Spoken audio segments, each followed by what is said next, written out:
retired filmmaker George Lucas.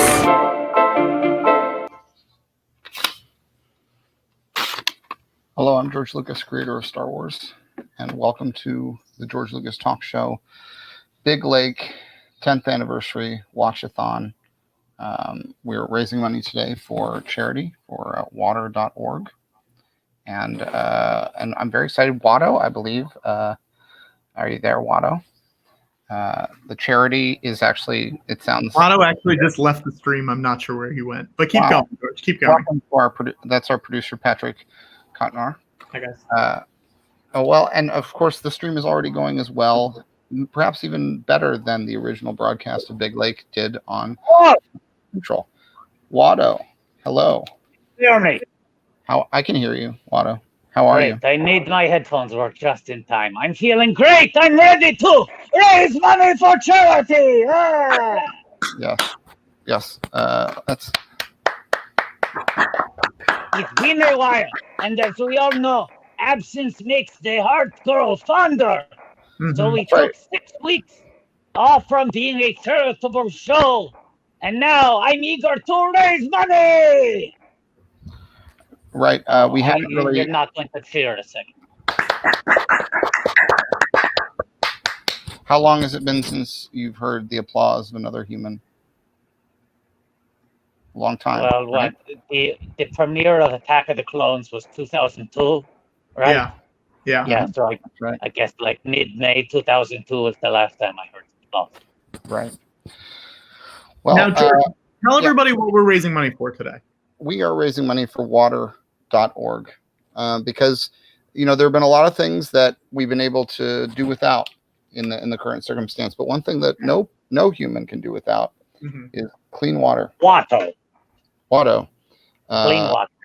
Well, clean WATTO, it rarely happens because you work blue. Hey, that's funny. You know how you know that water.org is a good organization?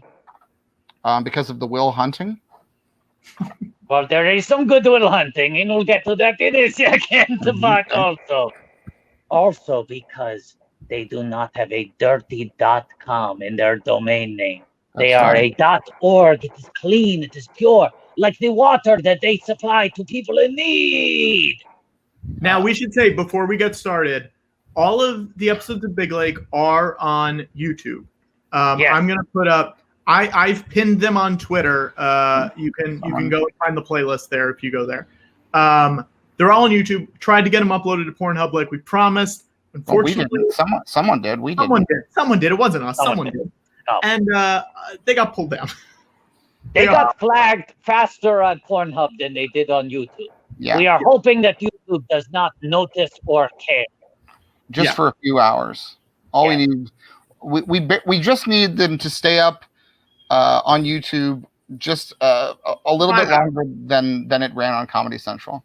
Just a little bit, just a tiny bit longer. Tiny bit longer. And Comedy Central never noticed that it was airing either. We just hope that YouTube pays the same consideration to Big Lake that Comedy Central did. Right. And also, I mean, hope springs eternal. If you want to try this, go to the Comedy Central app, see if the episodes are there. Maybe they are. Maybe they put them up there. I don't know.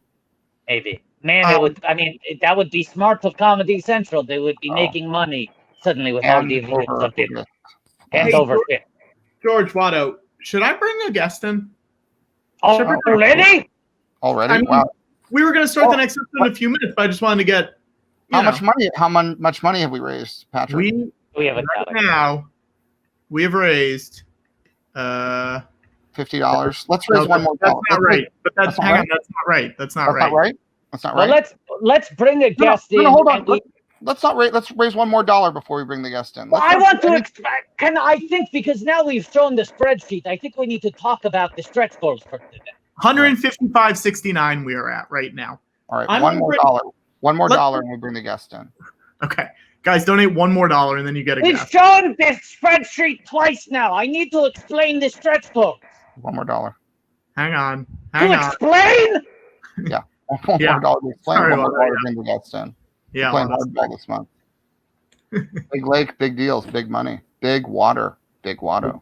Big Lake. People have already people know it's spoiled. You spoiled it by showing the sheet. You spoiled it. Okay, go ahead, Watto. Go ahead, Watto. Explain it.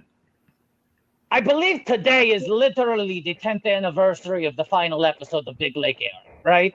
I don't think that's right. I believe it's it finished around 9/11. I believe tomorrow is the 10th anniversary of the pilot. Right. Okay, I'm sorry. Tomorrow is the 10th anniversary of the pilot of Big Lake, and we probably will go until tomorrow tonight. Yes. Because here's the goal. We have never made $10,000 on a single charity life.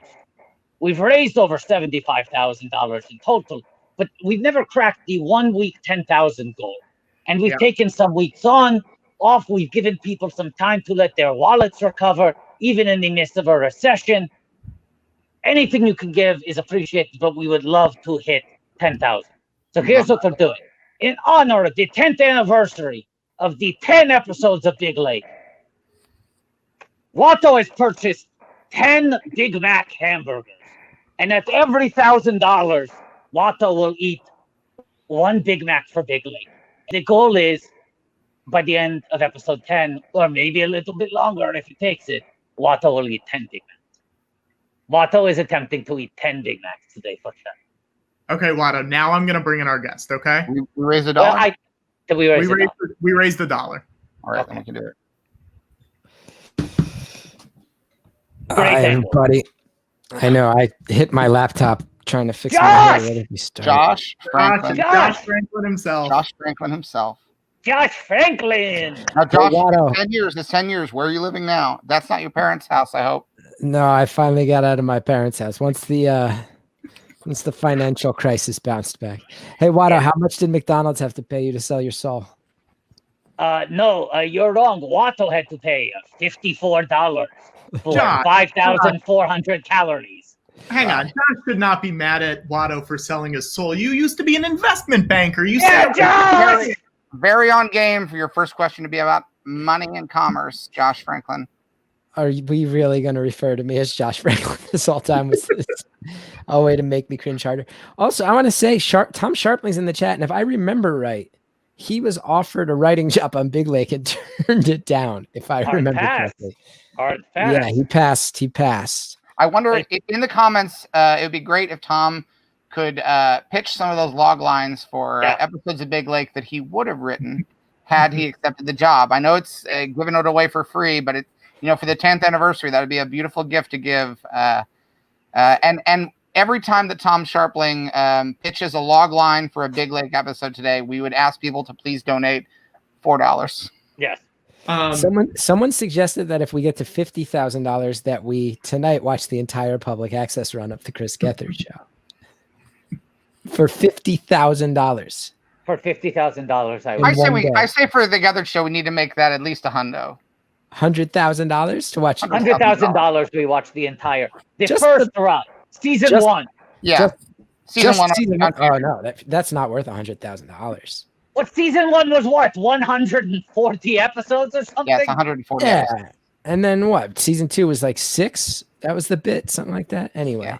All right. So do we all have the episode pulled up, because we should get started in this episode. Oh God. Before we start, hang on one sec.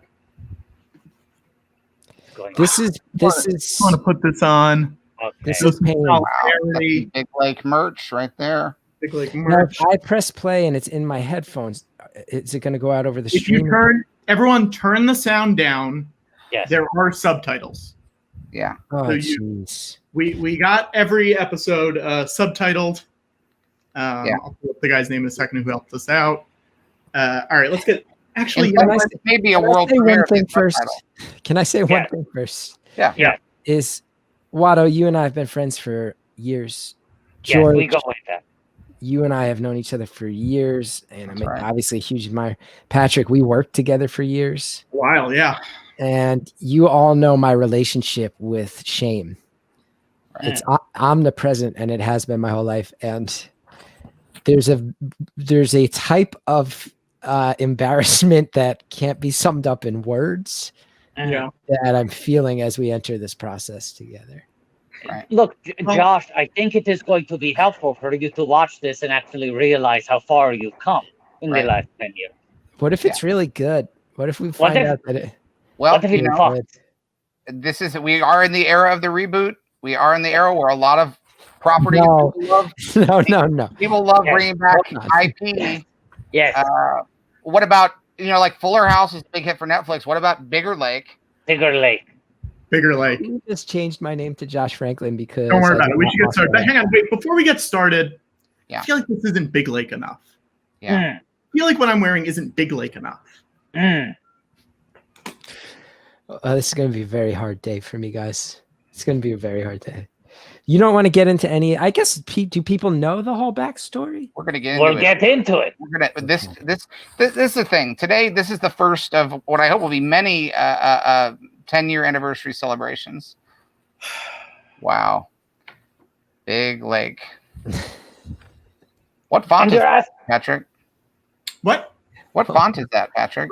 I'm not sure. All right, we should start, and then we can What get. is John Heder joining the stream? Hopefully any minute now. well, we thought, anyone here's the thing. We thought Jon Heder was going to be joining us for every hour, but now it seems like he might not appear at all. I heard he was actually slated to join and Yeah. then bailed about 8 days ago, and you guys scrambled and got me. Absolutely. It was weird. We felt very confident having Heder, and then he got on, and we were like, he weirdly just doesn't fit in this format. It's just a bad match. Oh, Christ in heaven, I feel. I want to say this before we start, Patrick. I just want to say this. I hope that after today, people will think of 2020 as the year of Big Lake. Yes. If anything else, it is clearly the year of it. All right. I'm Let's ready. get started. Let's get started. All right. Okay, so we mute the audio on this. 1 second. Let me. All right. Hold on. I already see that first frame. I see a little cutie there. I hate my haircut. Okay, here we go. Let's get ready to press start in 1, 2. Wait, give me 1 second. Give me 1 second. no, give I had Watto it- 1 second. Damn, why? I had it queued up, and then something happened. Yeah, I'm gonna pull it down. Yeah, you probably have to turn off the Twi'lek pornography that you were watching before we started the stream. Very funny, Josh Franklin. I thought you were an investment banker, not a comedian. Here we go. You ready? 1, 2, 3. Now, I'm you were Josh asking Franklin. if we know the backstory, The but first line of the first Genius. episode. Financial I'm Josh Einstein. Franklin. I had it all. Sweet job. A very tall girlfriend. And I was making crazy money. That's a funny shot. And then I made a little mistake and sort of lost $200 million. Great. Idiot. Moron. Wow. What the heck went on? could you explain yourself? Oh. This. First joke. First hard joke here. I would argue very tall girlfriend is the first hard joke. I think that's I had a lot more hair back then, huh? Yeah, well, they're also doing the brush forward thing. So we've already got the basic premise out of the way very quickly. And basically, Josh Franklin went from a hero to a zero. Yeah. Yeah. Yeah. Yeah. Deborah Rush playing mom. Dylan Blue is so funny. Such a funny guy. R.I.P. James Rebhorn. All jokes aside, no one will say a bad thing about James Rebhorn this entire time because he was a gem. James Rebhorn, truly one of the best to ever do it. He did one of the coolest things ever. On one of our first days all together, he brought us together and he was like, "This is our union rep, and if any shit happens, we call this." I was like, "Rebhorn's for real, man. Rebhorn's a fighter. Rebhorn's for real, man." Yeah. I feel like I've maybe said this before on this stream, but if you're looking for a reason to cry, James Rebhorn wrote a letter to his children after for when he died. That is so beautiful and touching. Yeah, I met his kids. He was a really, really great guy. Great guy. And yeah, and great to work with. Legend. Oh my god. I forgot how quickly the show jumps straight into the deep end. Like you do all the backstory in the opening, and then you just act the front door with the one box. Yeah. Recipe for success. Just to give you an idea, it took me over 2 full feature films before I dropped the hammer on the father-son dynamic, and you get into it right away here. You go full end of Empire within the first 3 minutes of the show. Within the first 3 minutes, your character knows who his father is. I mean, that's crazy. I feel like this premise is valid. It's great. And We're it getting holds up? into it. The set is an early sign that this is not, this was in the Crodman Dune. That's my Bush era of Comedy Central. I think it's very clear. It's not a great fit. Someone's asking, Justin Linville. Justin Linville's in here asking questions. Was there an actual live studio audience? There was not. And one of the main problems with this show, I would say, I mean, there were a lot of problems. And I would love to tell the whole story. Dylan Blue, so funny. You are my brother. Dylan Blue. Don Scardino, who's a gem of a man, directed all 10 episodes. And I will never forget, this was supposed to be a new version of a sitcom where it was going to be 3 floating handheld cameras instead of 3 traditional sitcoms. They were going to let him do it in like a very like indie filmmaker take on a sitcom. And then it slowly unraveled, and all of a sudden it was a very standard studio sitcom, no studio audience, because they fought and said, fine, we won't force you to have a laugh track. And then after we filmed everything, I'll never forget Scardino calling me and saying, so I just want to brace you. They're forcing us to add a laugh track, and I shot no coverage for a laugh track. So the laugh track, I know we can't hear it with the subtitles. The laugh track is just randomly inserted over people's lines with no pauses to accommodate the laugh track. I have a friend, Gethard, you know him. He worked on your show, Connor Ratliff, who I think he was part of the crowd that did the laugh track at UCB. Called into this show before. Yeah. I remember Donald Glover was at that taping, and he sent me a very nice note saying I did a good job, and that always meant a lot. So you're telling me we can hear Donald Glover's laughs on these episodes? Donald Glover's laugh is probably part of it. Now here it is. I will say, Dylan Blue, I would say probably the best part of the show is Dylan's performance as the little brother. Yeah. Here's how sad, I mean, we can go into here's how sad Big Lake got was I remember talking to Sam Grossman from Comedy Central, one of the executives on the show, and me outright saying to him, I am not a leading man. And this was deep into production. And he was like, you have to be. I was like, I'm not. You have to be. That's a great thing. Yeah. Tom Sharpling is asking how much to get to the first 1,000. And Tom, it is $663.31 is what we need right now to get. You just donate 666.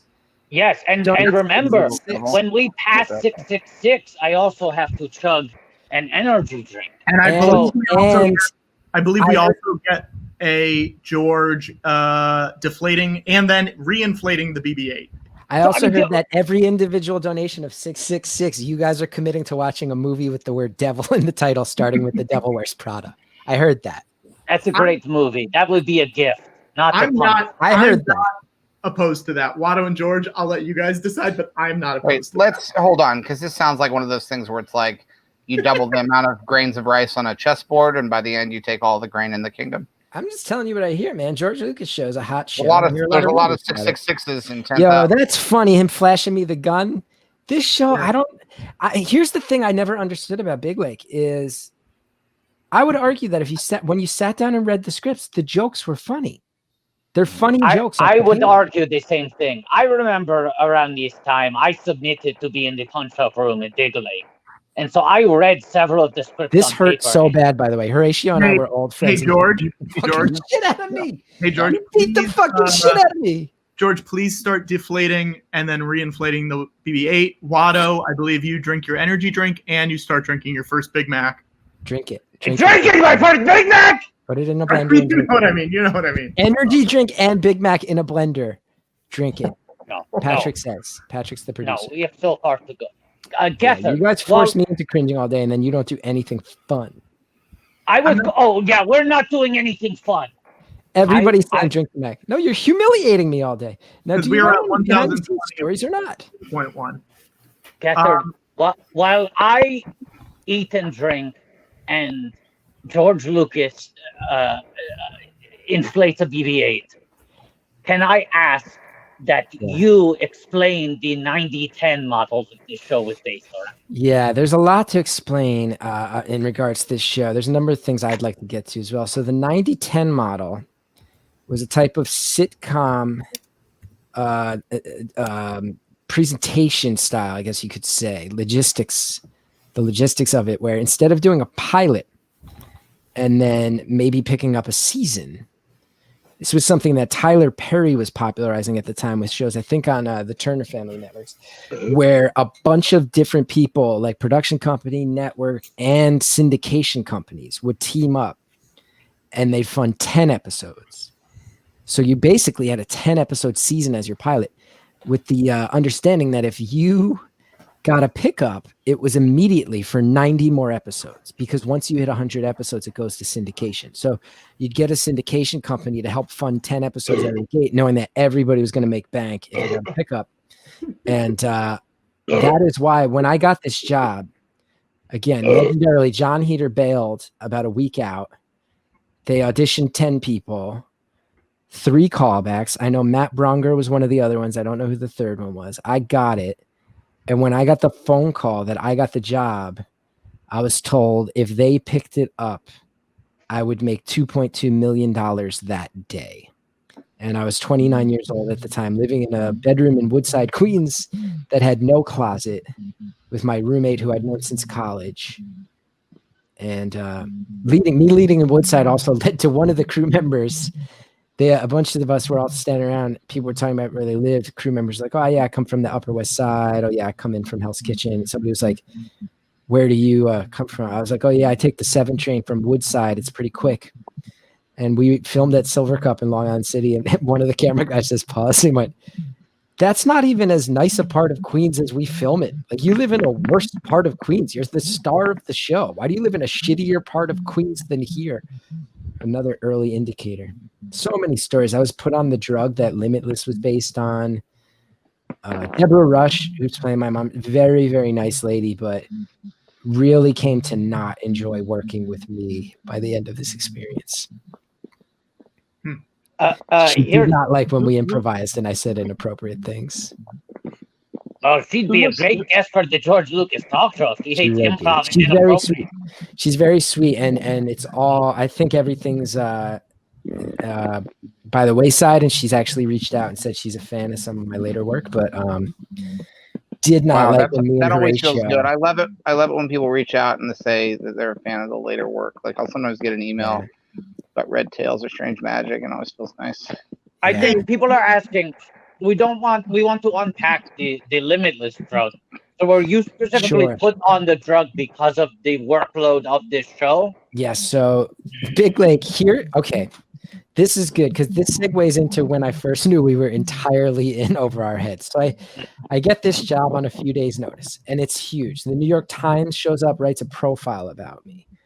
It's Will Ferrell, everywhere. Adam McKay, great lady, doing this prepackaged syndication model for the first time. The idea of 10 episodes as a test, and then if it's a success, the show overnight. Tyler Perry had pulled it off a couple times. That's where they're trying. It was I'm saying it's Comedy Central's first time. Yes, Comedy Central's first sitcom too. Right. So Comedy Central's taking a big swing. So here was one of the early signs of it turning into a real shit show behind the scenes. Was I showed up. I auditioned off a couple of the scenes in the pilot, and they had the pilot written. And then it became clear very quickly. I realized they did not have the second episode written, and we were already filming the first one, and we were supposed to be filming 2 a week. We would film 2 episodes a week. And it very quickly became clear. So they give you, a sitcom script is supposed to be 22 pages. And they give me like a 40 to 45 page script. And it hit a point early in production where they would hand me a script and they would say, this is for the next day. And they would straight up say, don't bother memorizing it. The writers are completely tearing it down and rebuilding it right now. And they'd say, you'll get a new script at the end of the day. And at the beginning, then I'd be able to learn overnight off that script. But it very quickly hit a point where they go, don't even bother with that script. They're working overnight.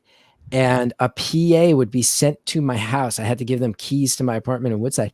And there'd be a script in front of my door when I left at like 6 a.m. And I'd have to memorize a script on the 7 train from Woodside 61st Street to Queensboro Plaza. It's almost no stop. So I was literally memorizing 40-page scripts that would be cut down to 22-page scripts. And the morning of, So I wasn't Can, sleeping. can Watto say something very quickly? Of course.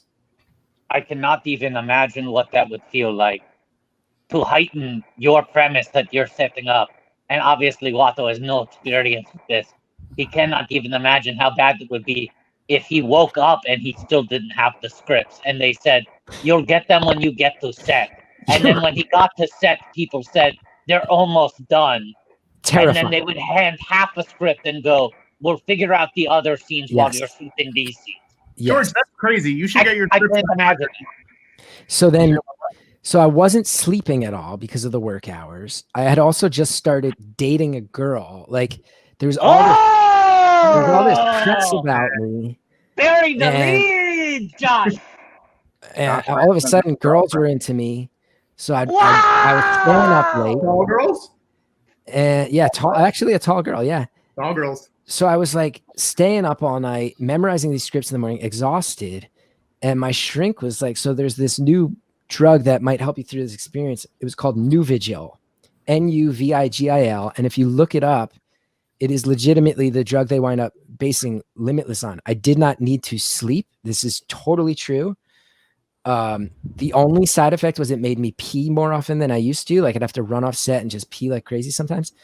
And I'm not exaggerating one bit when I say they'd give me a 40-page script. I'd read it through once before I got into hair and makeup. I'd do hair and makeup. I'd get back. I'd read it through again after hair and makeup, and I would have it 100% memorized. And not just my lines, other people's lines. I would take this drug and I could memorize 40 pages in 30 minutes of reading, just like speed reading it. I could memorize 40 pages. And that's how the show worked, is all of us. All of the actors were being handed scripts, sometimes being handed pages while standing on the set we were shooting in with cameras already pointed at us going, they rewrote this, read it right now. Literally again, while we were standing in the location, they'd tell us, memorize this instead. Throw out the thing that you memorized. Can't imagine that. Can I ask, do you think if you had gotten the back 90 and that you had gone straight into shooting essentially several seasons consecutively on that drug, do you think you would have gone full Limitless and ended up murdering someone? I think I would be dead. I don't think I would have murdered, but I think I would be dead. Hey, you're a person. That would count. Murdering yourself. It's true. I mean, I like this hairdo. Of mine? Oh, Yeah. look at that. Yeah, Oh, look yeah. at Well, It's it's a a good joke. We all get blowouts. It's part of the joke. It looks Yeah, good. it's good. You can You still got- like a it's joke. You can It's a good joke. I never understood, man. If you read the scripts, the jokes are good. And then tonally, every step of the way, I think between how we were all being handed the scripts last second, I mean, the fact that they didn't shoot coverage for a laugh track and then insert it one retroactively was death. Yeah. Just absolute death. Don't you think there's a thing, Josh, where very often people will create the show, people will come on to a show, the origins of a show, very specific ideas. And then the network comes in and starts cutting things into half measures. And then you end up with shows that they're in this weird nether range where it's like, was this supposed to be a subversion of a sitcom or a very traditional sitcom? Half the jokes are one thing, half the jokes are the other thing. The performances are across the board.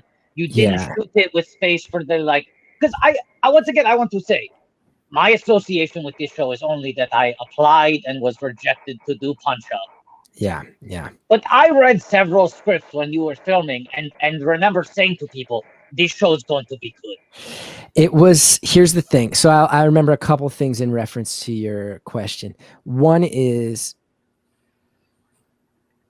there's two parts, right? First of all, it was a cash grab. When Jon Heder dropped out, the show should have been canceled.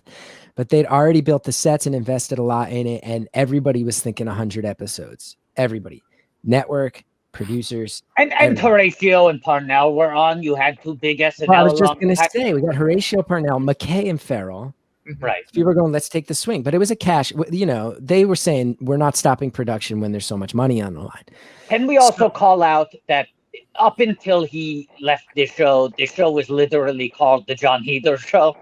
I believe it was the Untitled Jon Heder Project. It was not named. When I was given the job, I remember that being so true. There were set pieces that still had tags on them probably like 3 weeks into production where I finally had to ask, can we remove all the labels that say Untitled Jon Heder Show from pieces of the set? Can we do that? But the second after question, Watto, is I'll never forget thinking like, we got to go harder and darker. And there's some scenes, like there was a scene with the Grim Reaper that was so fucked up where I was like, more of that, more of that. And I remember Adam McKay and Will Ferrell were in edits for the other guys at the time. That's how I met them. I had a tiny part in there. So they were really preoccupied, and they had Owen Burke and Chris Henchy from their company on set. And those guys were really trying to push hard for more weird stuff. And I'll never forget, McKay did a set visit once, probably already filming episode 6 or 7, where he's like, this show should just be more nuts, man. We should have an episode where they just beat the shit out of the set with baseball bats and it falls down and you see that it's a sitcom set, but none of the characters break character. Like all this crazy Scott Adsit sighting. Come on, this is crazy right now on screen. Right. You have Naked Lady, you have Scott Adsit. Scott Adsit as Jesus, I think, and a spaceman. Like the jokes were funny. But I remember McKay calling it out, like, this should just be insane. Yeah. And I don't want to throw anybody under the bus, but let's do it. Let's throw under the bus. The writer's room was completely separate. I was the star of the show and was never brought one time into the writer's room to meet the writers. The writers would randomly show up on set for their episodes, and sometimes they'd say hi to me, sometimes they wouldn't. The head writer, in my opinion, he has said this is not true. Nice enough guy. He did not trust me.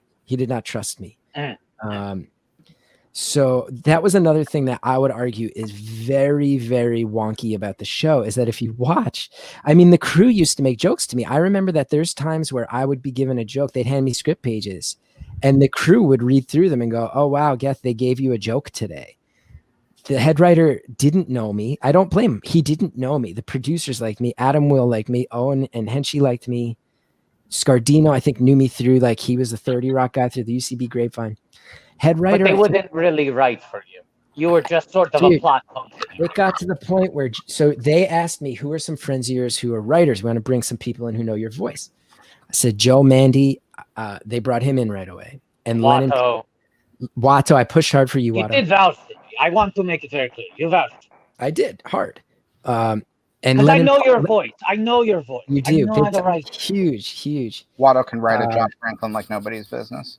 Lennon Parham was another one who I had recommended, and she acted on the show as well. And both of them, independently of each other, I'll never forget Joe Mandy knocking on my door, and he's like, dude, I'm on my lunch break, and they only hired me a couple weeks, so I shouldn't be telling you this, but you're my friend. He's like, we got a problem. And I'm like, what? He goes, the head writer yelled at me for pitching jokes for you. And I was like, what? And he's like, he doesn't want your character to have any jokes. He says you should be like the emotional centerpiece. I'm like, I think I was in every scene of the entire series except 2 or 3. I'm like, so you're going to have a character in a comedy show who's in every scene and just no jokes. And it hit points where we would literally be allowed to improvise times. I remember it getting hurtful. Like, I remember once where I improvised a joke that another new episode of Big Lake next. Look at how they promoted it. A little thing came up that said another new episode of Big Lake. They did 2 at a night. 2 a night. They were trying to get rid of these 2 at a time. 2 at a time, like Princess Leia with Han and Luke. But I once improvised a joke that made the crew, it crushed with the whole crew, broke the whole set, and that's hard to do. And the head writer walked up to us and said, that was really funny. We're going to do another take. Horatio, you say that next time. Like, it hit that point. Wow. And there's a scene. And can we say also, Gethard, you are a fine actor.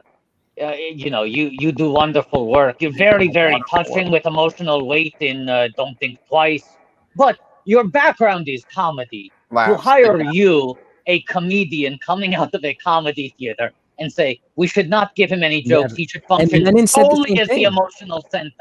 Joe told me that. And then Lennon, who came on weeks later, they were guest writers, brought in because they were my friends who know my voice.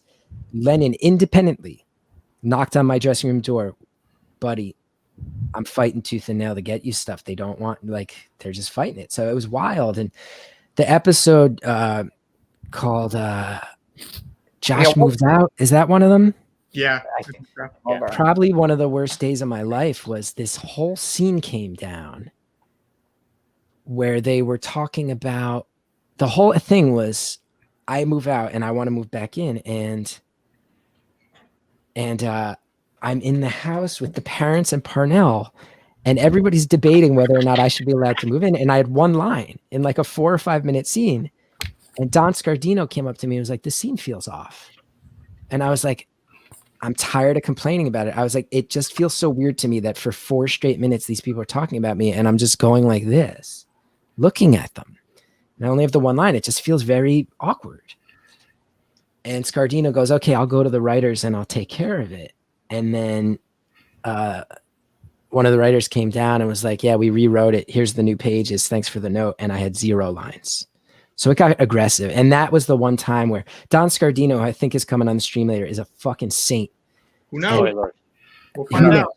I don't know. I'm not trying to do spoilers, but I remember I walked off the set and kept my head held high, and he grabbed my arm on the way past. He just goes, "You okay?" And I was like, "I'm not, but I'm not letting them fucking see it." And I went back to my dressing room and I broke down, and the head writer came to my room and was like, "I like you," and this and that, and blah, blah, blah. And he's like, I remember him saying, "I don't trust everybody, but I really trust you, man." I'm like, I wish these motherfuckers would have just let me come introduce myself to the writers, or like come to ASCAT 1 week. Come to, you'll see I'm like the fucking best straight man in New York City at the time. And I work with Horatio all the time. So that's a big problem too with the moving train nature of this. The fact that you remove Heather so late in the game, and not only did they keep the show going, but they kept it going on the schedule they had already set out with a completely different lead actor.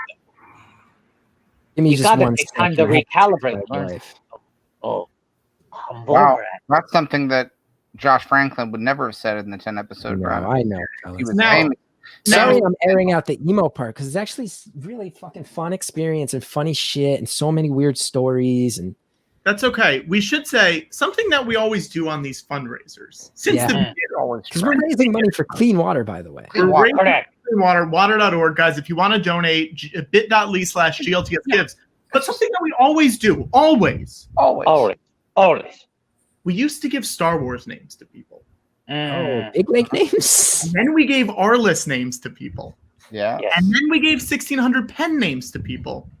And I think it might be time to give our first Big Lake name. I think it's time to give a To big me? name. I think to Chris Gethard. But my big lake name, isn't it just? Josh Oh, Frank. fuck this. And look, you say, isn't it Patrick just? We don't know. There's a computer designed for this. We don't know what your name's going to be. Dude, we just had a joke about Ghost Drop. Oh, this is Lee Harvey Oswald. This We're is not the episode. starting our episode 2 Oh, yet. we're Not yet. Not yet. Oh, No, okay. we're still in Phantom Menace land. But the next episode, That is the best episode. can I just say for people watching who are just watching the stream and chatting who aren't like actually watching, this is the one that consistently over the past 10 years, people who saw the show will say to me, like, not many people saw it, but people say, yeah, that show was a shit show, man. But the fucking Lee Harvey Oswald thing was fucking funny. Good episode. That's what the whole show should be. The vibe I'm getting is Gethard doesn't want his Big Lake name. What is my big lake name? For a long time now, people would argue that your big lake name was Josh Franklin, which is the ultimate big lake name. That's the one everybody wants. Number one. But technology has changed, and now we can actually do this using digital technology. And we don't know what this is going to do. We don't know what's going to happen. You rigged this shit. I genuinely, Watto, do you know what this does? I have no idea. I have no idea what's about to happen. Patrick has organized this The technology. great Mike Stubna made this for us, but here we go. All right. Next. Describe yourself in one word. Gethard, give us one word. Yeah, we've got to delete cool as quickly as we can. Anxious. Okay. Is cool the right word, Patrick? Or was that I had put that in there to test it earlier. Patrick just types the word cool about himself on Here this. Here we go. Next. That's why they call him the cool cot. That's why. That's the one reason. That's why. Here we go. Next. Your Big Lake name is Anxious Chris Lake. And now Chris Lake is a real lake in, let's find out, Wyoming. Don't I know someone named Chris Lake? Chris Lake, I believe, is a comedian too, isn't he? Let's take Chris a look at Laker that. is. It's a tiny little lake. It's a tiny little lake in Wyoming. And did we just name it that? Is that how this works? That is a real lake in Wyoming named Chris Lake. This is an incredible website. And we should say this is available to the public, right? Anyone can go here. BigLake.me. Big Lake Me. They should have had this. They should have had this back in 2010. Comedy Central should have made this website. People would have been big laking themselves all over the place.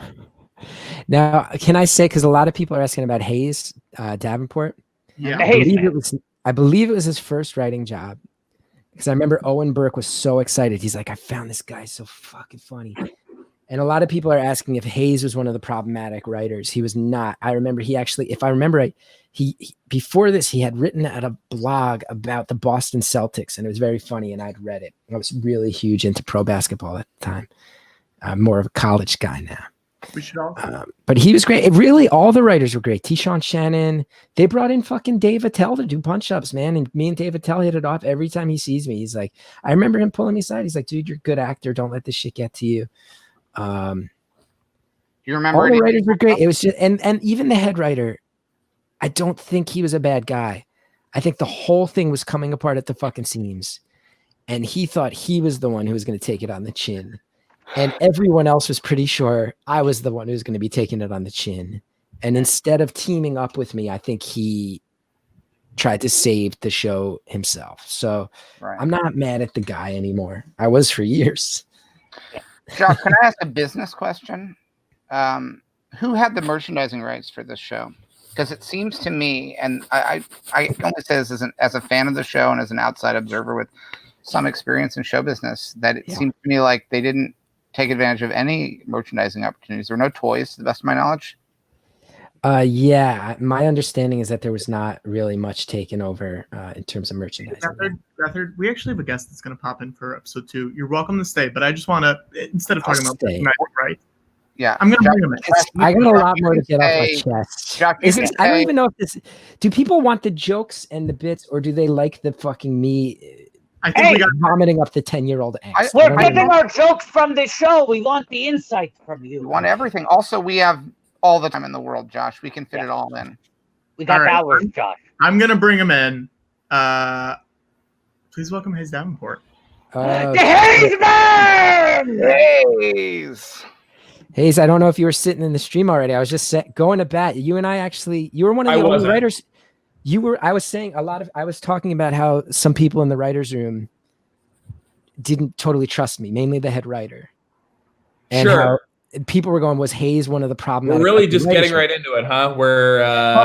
Yes. I was going to say hi to George, hi to Watto, and maybe not talk about specific writers on the show until later or not at all. Also, I already spilled all the tea. But but point being, I said you were one of the only ones who made an effort. You came down to the floor and joked around and chit-chatted with me, and it meant a lot. I was told to not do that anymore at some point. Is that true? The director, I mean, they thought, at some point, I think I pitched a joke to Chris Parnell, and the director was like, hey, that's actually not allowed, which I get. You're supposed to tell stuff to the director so they don't have writers going up to the actors all the time. But yeah, I think there, in general, we were kind of discouraged from going down there. Well, you don't. I loved being on set. I would send my parents pictures of the Cheddar Creek set and be like, can you believe this shit? And you and I talked about basketball a lot. We did. And I tried to send you, I still have, on Amazon, it has you pick the address that you want to send something to. Yeah. I tried and I guess somehow failed to send you a free Darko book. I think I got it. Okay, then you did get it. Okay, good. Yeah, thank you. Still have I think your Astoria address. Woodside, yeah, Woodside. Woodside, that's what it was. Yeah. Yeah. Now, Hayes, I have to say, I had a similar, I do sympathize with the people who are running this, because I remember an episode of the Young Indiana Jones Chronicles where some of the writers would go and pitch facts from history to some of the actors to try to get extra historical facts into the show. And I said, you got to go through the proper channels. Otherwise there's going to be too many historical facts in each episode. But you understand them too. They stay up all night the night before looking up facts. To impress. And most of the time I would say, go ahead, add it in. Most of the time I would, in fairness, say, yeah, just add some more historical facts. That's what this show Let's start this episode because we're running on. We're running long. I'm talking too much because I'm so fucking nervous. I want to keep the schedule that we got. I'm very nervous too. I begged to do this, and now that I'm here, Let's also Hayes, did you know it was coming apart at the seams while we were in production? Let's start the episode and then we'll talk about I'm it. confused. Before we get into our episode, can you tell me what number episode this is? Oh, Watto. 2. It's episode 2, Watto. Oh, you're telling me it's episode 2? Yeah. It's time to wear my sequel hat. And thanks to Cheesy Earth Girl, guess who else has a sequel hat this week? I'm going to jump out for a minute. I have Yoda. to put my son down for a nap. You're leaving. Another thing that Josh Franklin would never have said in season 1 of Big Lake. Well, I want to come back because there's a bunch of stuff I hope to pick Hayes' brain about. But Yeah, you come back. Also, let's get some fan art going. People in the chat, fan art both of characters on the show and also draw if you want some of the behind the scenes things that are happening. All right, let's start. Feel free to draw the Hayes man. Oh my gosh. All right, we are ready. Here we go. You ready? Wow. 1, 2, 3. Now, Hayes, we were talking about. A lot of people say this is the episode. The show is playing right now. Yes, Where can I can't see it. I believe I sent you a link yesterday. but Oh I- yeah. No, I Yeah. know it's my fault. I'm not saying it's your fault. Here's the playlist. Got it. So when you said 3 was when I was supposed to start Now- it. Am my understanding that this episode was actually episode 2 was starting with some run over end credits from the previous episode? Did everyone else see that? Yes. Yes. So this actually premiered as a rock block. I don't know if you've talked about the series was what they do for popular shows is play them in 2-episode chunks over the course of 5 weeks. Only Right. the best shows they try to Turn burn your off as sound quickly down. as possible. Using my blackboard for your math book graph. Hayes, mute your video because we can. I hear that. I hear that laughter coming in hot. Yeah. It should have subtitles, so you should be good. But yes, they were so eager to burn through these episodes that they didn't even let the credits from one episode play out. They threw them. The end credits are happening at the beginning of the next episode. I've never seen that. So eager to start the next episode Yeah. that they blur the episodes together in kind of a remix fashion. Because people were screaming outside the doors of Comedy Central headquarters. We can't wait 30 seconds. Start the next one now. So did everyone see the thing that he drew on the board? It was It like was it a bottom I think it was supposed to be or a breast bosom. bosoms But then I think maybe there was an issue that like like on a duck, like on a woman duck, female duck, yeah, Like so Howard the yeah. Duck. or Linda Ronstadt. But I think you're not allowed to do the nipple part or the areolas, but I think that is what it was supposed to be. There's Britt. How did you get this job? Where did you know? Great question. Right? Great story. Yeah. I was on a certain college comedy magazine where the showrunner was a guy who was also on the staff years before me. And he was at a party for a friend's divorce. And my now wife drew a poster for the party. And we drove to the house, which was like way up on top of like Malibu Hill. It took like 2 hours. And then I waited in the car while she went into the party to drop off the poster. And she stayed in there a really long time. I got really scared. And during that time, apparently this guy was like, do you know any young Lampoon people who are like funny for a show? And she named me and one other guy. But when she got back in the car, I was like, why did you name another person? Like, why, why did I do it? You just, now I'm going to lose this job to this other guy. But he was not available, and so I got it. That's great. Do you remember the first joke that you wrote for Big Lake? God. It's okay if you don't. Just say, I don't remember. I don't, I don't remember. Yeah. Do you regret? I mean, I want to do good. I want to have good answers. I don't want to. It's a great answer because it's the honest answer. You wrote so many jokes that you've forgotten the blur, the rush of writing that first one. It sort of blurred into the overall experience to the point where one joke was the same as the next. I basically never stopped pitching. So Right. even just to say like Was there- first joke. Was there a like, joke that you tried to get on that didn't make it onto the show? Anything that frustrated you? It wasn't that kind of show. If it would have gotten on. Right. Now, here's a question. If you were still working on Big Lake today, Big Lake, it's the runaway classic that, you all wanted it to be. What's something you would pitch for Big Lake in 2020? Yeah, 2020 Big Lake. Boy, oh my God. I mean, running a restaurant in a pandemic, can you imagine the possibilities? Them like trying to pretend to the health inspector that Cheddar Creek is outside, even though it actually is. I think it would be so great to have season 2 of Big Lake happen in 2020. And part of the setup would be that he spends 10 years building his life back up, but we don't see any of those years. It just goes right back. Everything collapses. Another collapse. Yeah. And maybe like Josh has a son and is now dealing with, and imagine what Uncle the kid would have to say about that. I don't remember the kid's name, but imagine. Oh, he's nasty. He's a nasty boy. I have a question for you, Hayes, man. Yeah. So you said they rarely turned down jokes. There was maybe a joke shortage, and they were taking and using anything they could.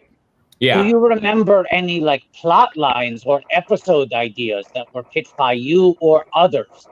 Because you're in this room, everyone's looking around going, we might be back here soon having to come up with 90 episodes. So, yes, there was definitely, we shot an extra one. I'm now remembering. There's an 11th Big Lake? A lost 11th Big Lake? Chris will remember this better than I do, but as you mentioned that, we either wrote an entire script and threw it in the trash. So the script definitely exists. Script. They put it on the shelf. Trash cans. They put it on the shelf. WATTO. They took the 11th, Big Lake 11. They put it on the shelf. They put it on the shelf. Hayes, do you have this episode? Do you have the script? I must have it. I still have the same email account. Search on your Gmail for Big Lake 11. Big Lake. What if this live stream ends with a celebrity all-star reading of episode 11 of Big Lake? 111. Oh my gosh. What if you dreamed this, Hayes? Wait, so while Hayes is looking this up, let's reiterate. We're raising money for WATTO.org. WATTO has 10 Big Macs he wants to eat today. Are we for the 10th anniversary of 10 episodes of Big Lake, every time we hit a new $1,000 mark, WATTO will eat another Big Mac. And so we need to raise multiple thousands of dollars. A lot of people like to wait until late in the stream to donate. Don't wait. Donate. Don't wait. Donate. This stream could go on. Listen, this stream might go on a while. Right. It might go on a while. But we want you to donate. It goes to help get clean water in places that don't have it. It's a very good charity. And Matt Damon. It's Matt Damon's charity. It's helping clean water. Yeah. And if any of you out there, Hayes, do you know Matt Damon? He's another college buddy of mine. Oh, that's cool. Well, we'd love to have him come on, wave hello, and then he can go off the stream. But since we're going to give a lot of money to his charity today, we'd love him to say Would hi. be nice. Yeah. Right. Just to clarify, he was the janitor at your college, right? Right. Yeah, and so I actually was inspired by that experience to write the cold open of this episode. So asking him, when I asked him permission to use that story, I think that makes it less likely that he will now agree to this as well, like another like Big Lake related. Oh, this is all we want. This is all we want. It's all we want. Okay. He can do that, and then he can leave, just like that. Because here's the thing. Apples are 85% water. Yes. And he said it to charity because that's how much he likes them apples. That's how he likes them apples. That's how he likes them apples. That's how he likes them. Can we also say we're going to make a promise? We're not going to pull any Kimmel bullshit on Damon. Not only will we not bump him, we'll wait as long as we can for him to show up. That's right. We'll wait as long as we can. Are they still doing that on Kimmel? Yeah, they're still doing that bit. Even the guest hosts, all the guest hosts this summer. All the guest hosts. Yeah. Kimmel's on vacation, and yet he still calls in at the end of every episode to say, no Damon. He makes Sarah Cooper bump him. Yeah. So this is where, sorry, my mine is just buzzing so loud as I watch this episode and I hear y'all speak. This is where the name Lee Harvey Oswald is introduced. Right. And that was, well, not the first joke I pitched for the show, certainly the one that entrenched me as like someone who belonged and on this writing staff when I pitched that it should be an amusement park called Lee Harvey Oswald. And I can tell you, since I was like the youngest writer on the show, I was like 8th up in the episode order. So we shot this pretty late. And you can feel like there's like they developed a real chemistry from the episodes shot in one order, released in another. I like it. Released in another, yeah. So this got moved up long after we were done shooting. I think when it was clear that they would have to make a few changes, but were not able to film anything else. Chris, Josh I was just Franklin talking from Big Lake is back. Josh. Two things I want to see if you remember. One is that this episode was shot late. It was like one of the later episodes that got What's moved the up. time code we're at, by the way? Big late. 10:08, 10:09, 10:10. Of the 10:10! I do remember it. I do remember it being shot late, and I felt like we also were like, "Oh, we've hit our stride," you know. And so that is like I think why it was moved up to the second episode to be like Yes. Let's start sort of the strong. calling card for the season. It's like Empire Strikes Back, episode 5, released second. But I do want Remembering, I can hear almost all these things being pitched. Josh, Hayes thought of something. He remembered something, and we want to see if it's true. Okay. So in my memory, we at least wrote fully, and I forget if we shot it or not, but I believe that there is an 11th episode of Big Lake. What? Now, Gethard was on the list. That's right. yes. I don't remember it. It probably just felt like a half an episode. Wait a second.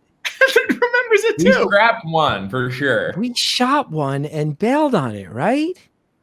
Or was it written or shot?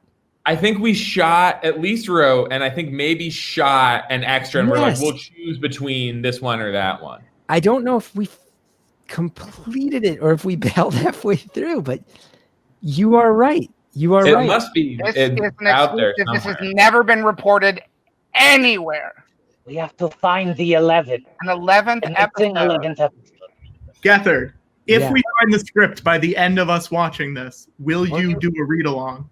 Absolutely. Will you reassemble as much of the original cast as possible by the end of this stream for a celebrity charity read-along of the lost 11th episode of Big Lake? You know, it's I feel like that's what fascinating we've already because done. I had this problem too because Greedo shot Han and Yeah. people forgot about that. And then later on we realized, oh, sometimes you shoot something and then you don't perceive it at that time that Yes, way. it doesn't make sense how things were shot. Well, George, is it fair to say that episode 11 is like Big Lake Detours? Absolutely. Because they So have I'm looking taken at it the and they put it original- on a shelf. They put it on the shelf for a decade. Hang on. What I have is the original episode 101 and 102 breakdown, a Word document. And apparently the A story for 101 is John starts. This is before John was Josh, I guess. Yeah. Are we talking about that? Yes, we We are. already talked yeah. about how about 6 yeah. weeks in, I had to ask for them to remove all the, or paint over or remove all the things that said Untitled John Heder Project on the set pieces. John So Hader what I was like remember that. Paint over. John Hader was like that Scottish guy who stood in for a job. But like, who cares about that guy? Well, he's part of this. He's part of this. Yeah.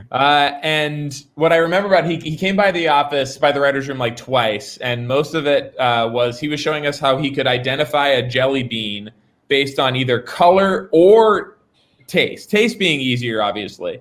Right. But he would know exactly what flavor a Jelly Belly jelly bean was based on its color alone. And he didn't get a single one wrong. And I think he went through like probably 50 or 60 jelly beans. Now, I like that you're telling a story about him doing like this weird talent when he visited the writer's room. But do you remember, I never entered the writer's room one time. The entire Was that time. also not allowed? I was never formally introduced to any of the writers. Any writer I spoke to was them coming up to me on the floor, introducing themselves. There was never a moment where it was like, hey guys, this is Chris, and me being like, thank you guys for all your hard work or help. Not one. It was wild. It's a wild. I'm not bitching about it. It's just every step of the way with this show. You look back, you're like, it was like fucking noises off, but TV. Well, but you act like there was like all this time for us to like get to know each other, but like you were hired like I think 2 weeks before shooting. I think it was less. I think it was like 10 days. We had to throw out a lot of stuff, so I think that was probably because we just needed to write away from this Jon Heder character that we'd written to his talents for. So originally, Josh Franklin would like eat a bunch of jelly beans.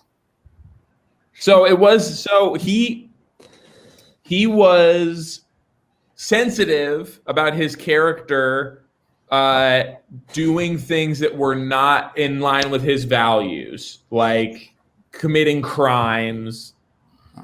The premise of the show? He is a Mormon, correct? He is, yeah. Yeah. And he said he wanted the show to have, like, to be a family show, not like Glee. And we were like, oh yeah, I mean, it won't be like cheesy like Glee. But then we realized he meant not like Glee is an example of a show that is not a family show. Got it. Wow. He was citing Glee as if it were the Deuce. He had, I think, been forced to go play against his values for a really long time, and now he's got a 1090 deal, and he was like, enough of this. I should say we did get some fan art for this from Tom Sharpling. Tom Sharpling fan art. So I'm going to show it on the stream right now. Fan now. art from someone who was offered a job writing on the show. Now he's drawing about the show for free. Yeah. Sure. So we have my refrigerator. We have Watto in his sequel hat. Yes. We have Gethard saying, I'm more of a college basketball fan these days. We have George. And then we have Hayes saying Harvard, baby. I like how young he made me. That's my 80s beard. Yeah. Everyone, I feel like, is perfectly depicted. Yeah. That kind of writing could have been on the show, but they couldn't afford it. Yeah. Watto, just role play with me for a second, if you will. Watto, I want you to be Jon Heder, talking about one of the great moments. One of the great moments in this show. Do come into the writer's room. I'll be the person in charge, George Lucas in charge of the show, and you do your jelly bean trick. Okay. All right. Oh, hi, John. Gosh! Why won't anyone let me eat jelly beans? Gosh! John, you're fired. Gosh! That sucks! I want to make a family-friendly show and not something disgusting like Blue's Clues. Gosh! Yeah. We'll have your things sent to you, John. Please leave the property and take his name off of every piece of like the set or any props. No, I'll leave, but I demand that you leave my name on sets for at least the first 6 episodes.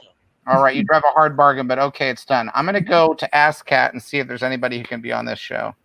Great, I'm going to dance out of you. Gosh! And that's how it would have went down. You still would have ended up on the show, Josh. Can I put something out here that's really fascinating to me? Sure. Is anybody who's watching along is reading it in subtitles? Yeah. And I would highly suggest they go back and watch it with sound on, because the jokes written are funnier than the show was, if that makes sense. Like, the actual written jokes are funny. It's just the tone is so fucked up that you got to go back and watch with the inserted retroactively laugh track to really capture the magic. Do you think it's funnier watching it with the subtitles, Josh? I think that I've always sworn up and down, and this is not just because Hayes is here. I've said this for 10 years.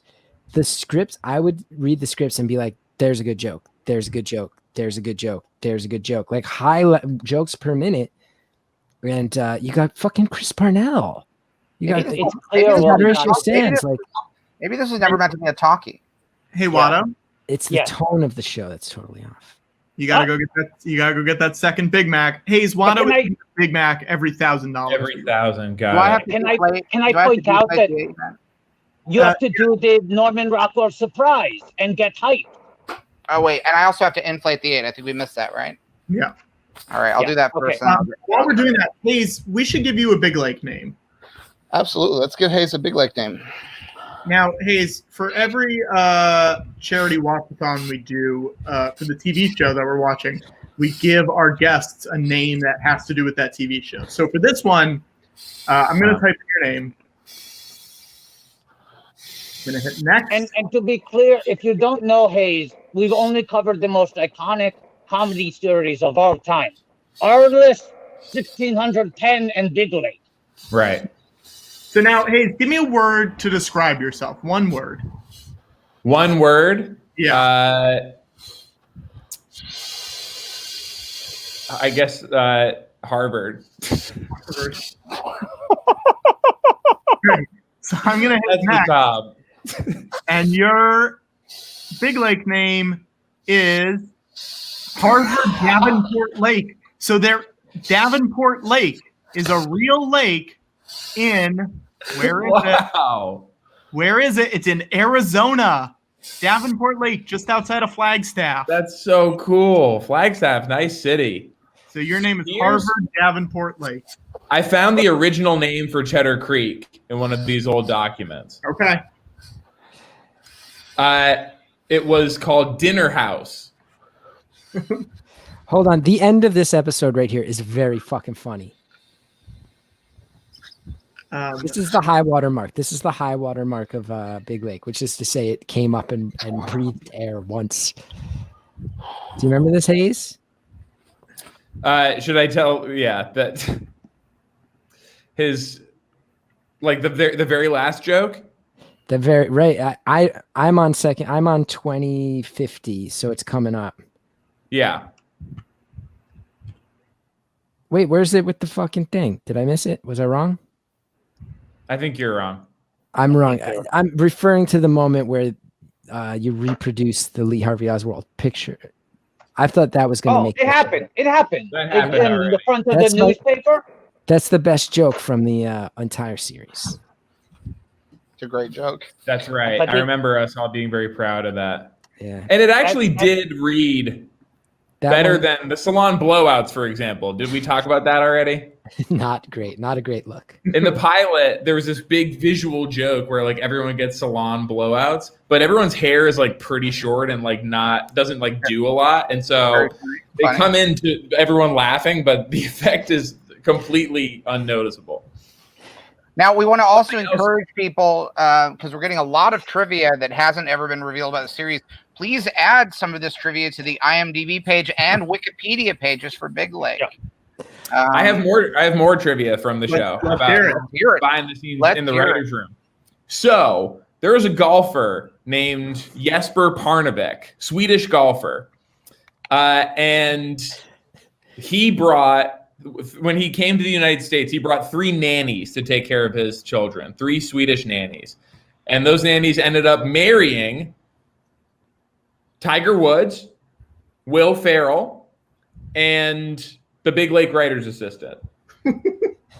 And so the writer's assistant was constantly hanging out with not just Will Ferrell, the executive producer of the show, but also Tiger Woods, who this is when very shortly before I think he and Tiger Woods and his wife split up.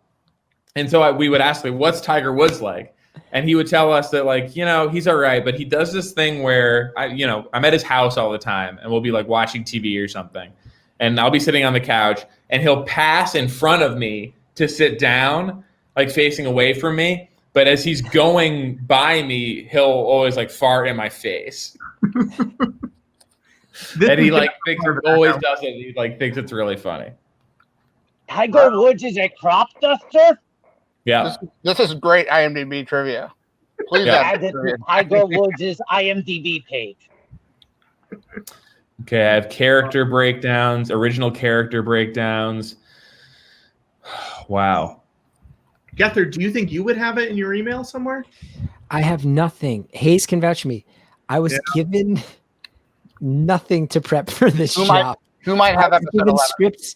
I was given scripts when I arrived on set, and they were 40 pages long, and I was in every scene. Well, I'm going to bring in another guest who might have something. I don't know. He might not.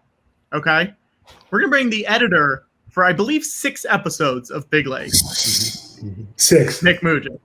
God bless you. I believe it's God bless you for all right? your hard work. Mugin! What's going on, Nick. folks? How We are never you? met, I don't think. No, I met no one. I was hermetically sealed in that room the whole time. No one was allowed to meet anybody. No, it was really like that. Nick, were you ever handed footage from an 11th episode to assemble? And I was never. I was working on 6 of them as fast as I could. Now, there's a very important thing that needs to be stated before we start talking to Nick, which is so Nick was editing 6 of the episodes. Nick and I are very, very old friends and actually drove cross country together in 2004. So I did have like a sense, I was able to like connect with Nick about how it's going, and also had high hopes that he was going to protect me and save me in the edit. I did my best. I know. God bless you. Before we start, George, Watto, we should talk about this. We want to do some giveaways for this episode. Yeah, we Absolutely. want incentives for people to donate, not just me eating 10 Big Macs. And Now- just so you know, I'm in the process of getting hyped. I know we reached that goal. I'm going to eat all these blueberries, and I'm going to get hyped. Yeah. George and I are clearly putting ourselves in equally uncomfortable positions. I'm eating 10 Big Macs, and George is popping a couple blueberries. No, I'm eating a whole packet very fast, and I'm famously diabetic. I found some of our giveaways that we would give away at the normal show, and I want to mail them to people for donating a certain amount of money. So let's decide how much we should give. I have a bunch of Valentines signed by George Lucas. These are all signed or made out to someone by George Lucas. And then I also have original film strips from the episode 1 teaser trailer. There might also be some Radioland murders in there. There might be some Radioland murders in there too. This says, coming to a galaxy near you, spring 1999. Oh. How much should we say, if you donate a certain amount, I will mail these to you? I have a Big Lake shirt and hat somewhere. The hat is terrible. I It's have a a hat, terrible yellow Really hat. bad hat. a yellow It's a good hat. hat. It's you like the hat? I mean, you can't wear it really, but it's like a nice color. Do you guys have the hats instantly- where you live right now? You have the hats where you live? I have the hat somewhere. Yeah. Yeah, I do have it. Love to see it. I love to see it on. Love to see I mean, it that on. feels like an auction off item. I feel like there maybe should be a price at which you get the film strip, and then a price at which the whatchamacallit, the Valentine's Day card is an add-on, you know? What do we want to say? Do we want to say... I can't give away the hat. It's the only No, thing don't I give away the have hat. from the Don't show. Don't give it away, but show it off. That's what we'll bid for. If you do a I little don't know where it is. I can tell you Find it something at else that I found while I was Big looking Lake for Fashion Show. while I was looking for the 11th episode. I found that some of the writers after the show premiered had an email thread of little sound bites from the negative reviews, because like some shows, like the reviewers like really kind of like put their back into like Here we go. Here we they're go. hoping No this big- is like Ebert big reviewing laugh. No big North. laugh at Big Lake. So here's one. Big Lake isn't just bad, it's startlingly bad. Bad to an extent that will genuinely surprise you. Who wrote that review? The David Sims. David Sims. Examiner. Let's Some get a name. Examiner. Here's another one. Let's get a human name. Let's attach a human name to that. I'll Google it. I'll Google it. Let Hayes read more. Yes. Although several episodes were available, I confess that I didn't bother with the follow-up to the pilot. Perhaps in time I'll convince myself to give it another shot, but I can't imagine that happening anytime soon. Wow. Now Losing imagine- their love for television entirely. That's what Now, we did. I also invite everyone to imagine you're reading these as the writer, and I'm reading the second or third paragraph, which generally eviscerate me. Generally, Sure. there's a section dedicated to eviscerating me in each of these reviews. This is too negative. We're going too negative here. I This is love a celebration. This is a celebration of Big Lake. I want to hear Well, more. that's of why I those. want to find out if this critic is alive or dead. Okay, well, I want to hear more of Hayes's snippets here. Okay. Can I ask 2 questions very quickly? 1, can we start the next episode while we continue reading extra reviews? Yes. 2, can I establish a new recurring feature on this stream now, on this fundraiser? Sure. I've now eaten 2 Big Macs, which means it is time for our first installment of WATTO Takes a Big Shit. Something I expect to be happening periodically throughout the stream. Also, you for have a everyone bad in the stomach, right? comments, yes, Watto has a terrible stomach. For everyone in the comments, I'm going to refrigerate the Big Mac so they don't spoil, and I'll reheat them before I eat each one. Yeah. But let's start the next episode, and probably by the time this episode is done, I will be done shitting. Okay, here we go. I have a question too. I just want to get on record whether we answer it now or not. Is that okay? Yes. I want to hear Nick, because Nick, you've won fucking Emmys. Yeah. I want to hear what it was like editing a show with a laugh track that did not shoot any coverage Oh my for a laugh goodness. track. Let's start this episode because that's Let's a start. really good Yes, question. sure. All right, I here need we to go. know. I've never asked you that. Oh yeah. We're gonna press play in 1, 2, 3. All right. So the show was designed to not have a laugh track. And it was going to be a 3-camera sitcom with no laugh track, and that was actually a really interesting thing because most 3-camera sitcoms do have laugh tracks, and this was going to be one of the first ones that did not have that. So right there, the style of the show was looking for something that didn't exist in the performance. What ended up happening was the laugh track. I think that there was a big fight back and forth a lot. I would see Chris a lot lunchtime, and we would be talking about what was going on with the show. And it would be like, oh, I think if this week they really want the laugh track, this week they don't want the laugh track. What do you think? Do you think that the laugh track will be something that makes the show better or worse? I mean, I hate shows with laugh tracks. Like, like all these different ideas about the laugh track and if it was going to work or not. And I feel like at the very last minute, it was decided that it would have a laugh track. Now, Nick, how much of, because I know they screened some episodes at the UCB theater. Did they use any of that laughter? Is that They did. They used live laughter. That was like the hometown crowd. That was the idea. Right. They were going to. You did screenings of all the episodes to get that laughter? Yeah, there was a laugh track from UCB for every episode. Did you ever have to sweeten it with? Yeah, sure, absolutely. Right. Where did you get the sweetening laughs from? The sweetening laughs were from various sound effects libraries and things of that nature. Were there any laughs that you took from that you knew had been used on other classic shows? There were definitely laugh tracks from other shows. I don't know what the shows were. Right. So sometimes they're laughing at other shows. Exactly. So sometimes we would take laughs from other jokes from other shows and put the laughs into this one. It was kind of hard to do, it made us a little sad. Josh, was the show shot on film or digitally? I believe digitally. Well done. I'd be shocked if it was on film. Nick, I have a question. Was it up to you to decide how big of a laugh to give something? I would give it an idea and edit, and then it would go to a mix, and the mix would punch it or not punch it, depending. Okay. Did you ever lobby hard for a quieter laugh? I have sometimes wanted a more subtle laugh than what came in. This is brutal. How did you get this job, Nick? Where did it come from? What was this job? Brutal. A friend of mine was the post producer for the show, and in the very beginning of it, there was one editor for all 10 episodes. And as the footage came in, it became apparent that they were going to need another person to come in and do more work. And so I came in and I ended up editing a whole bunch of them. Wow.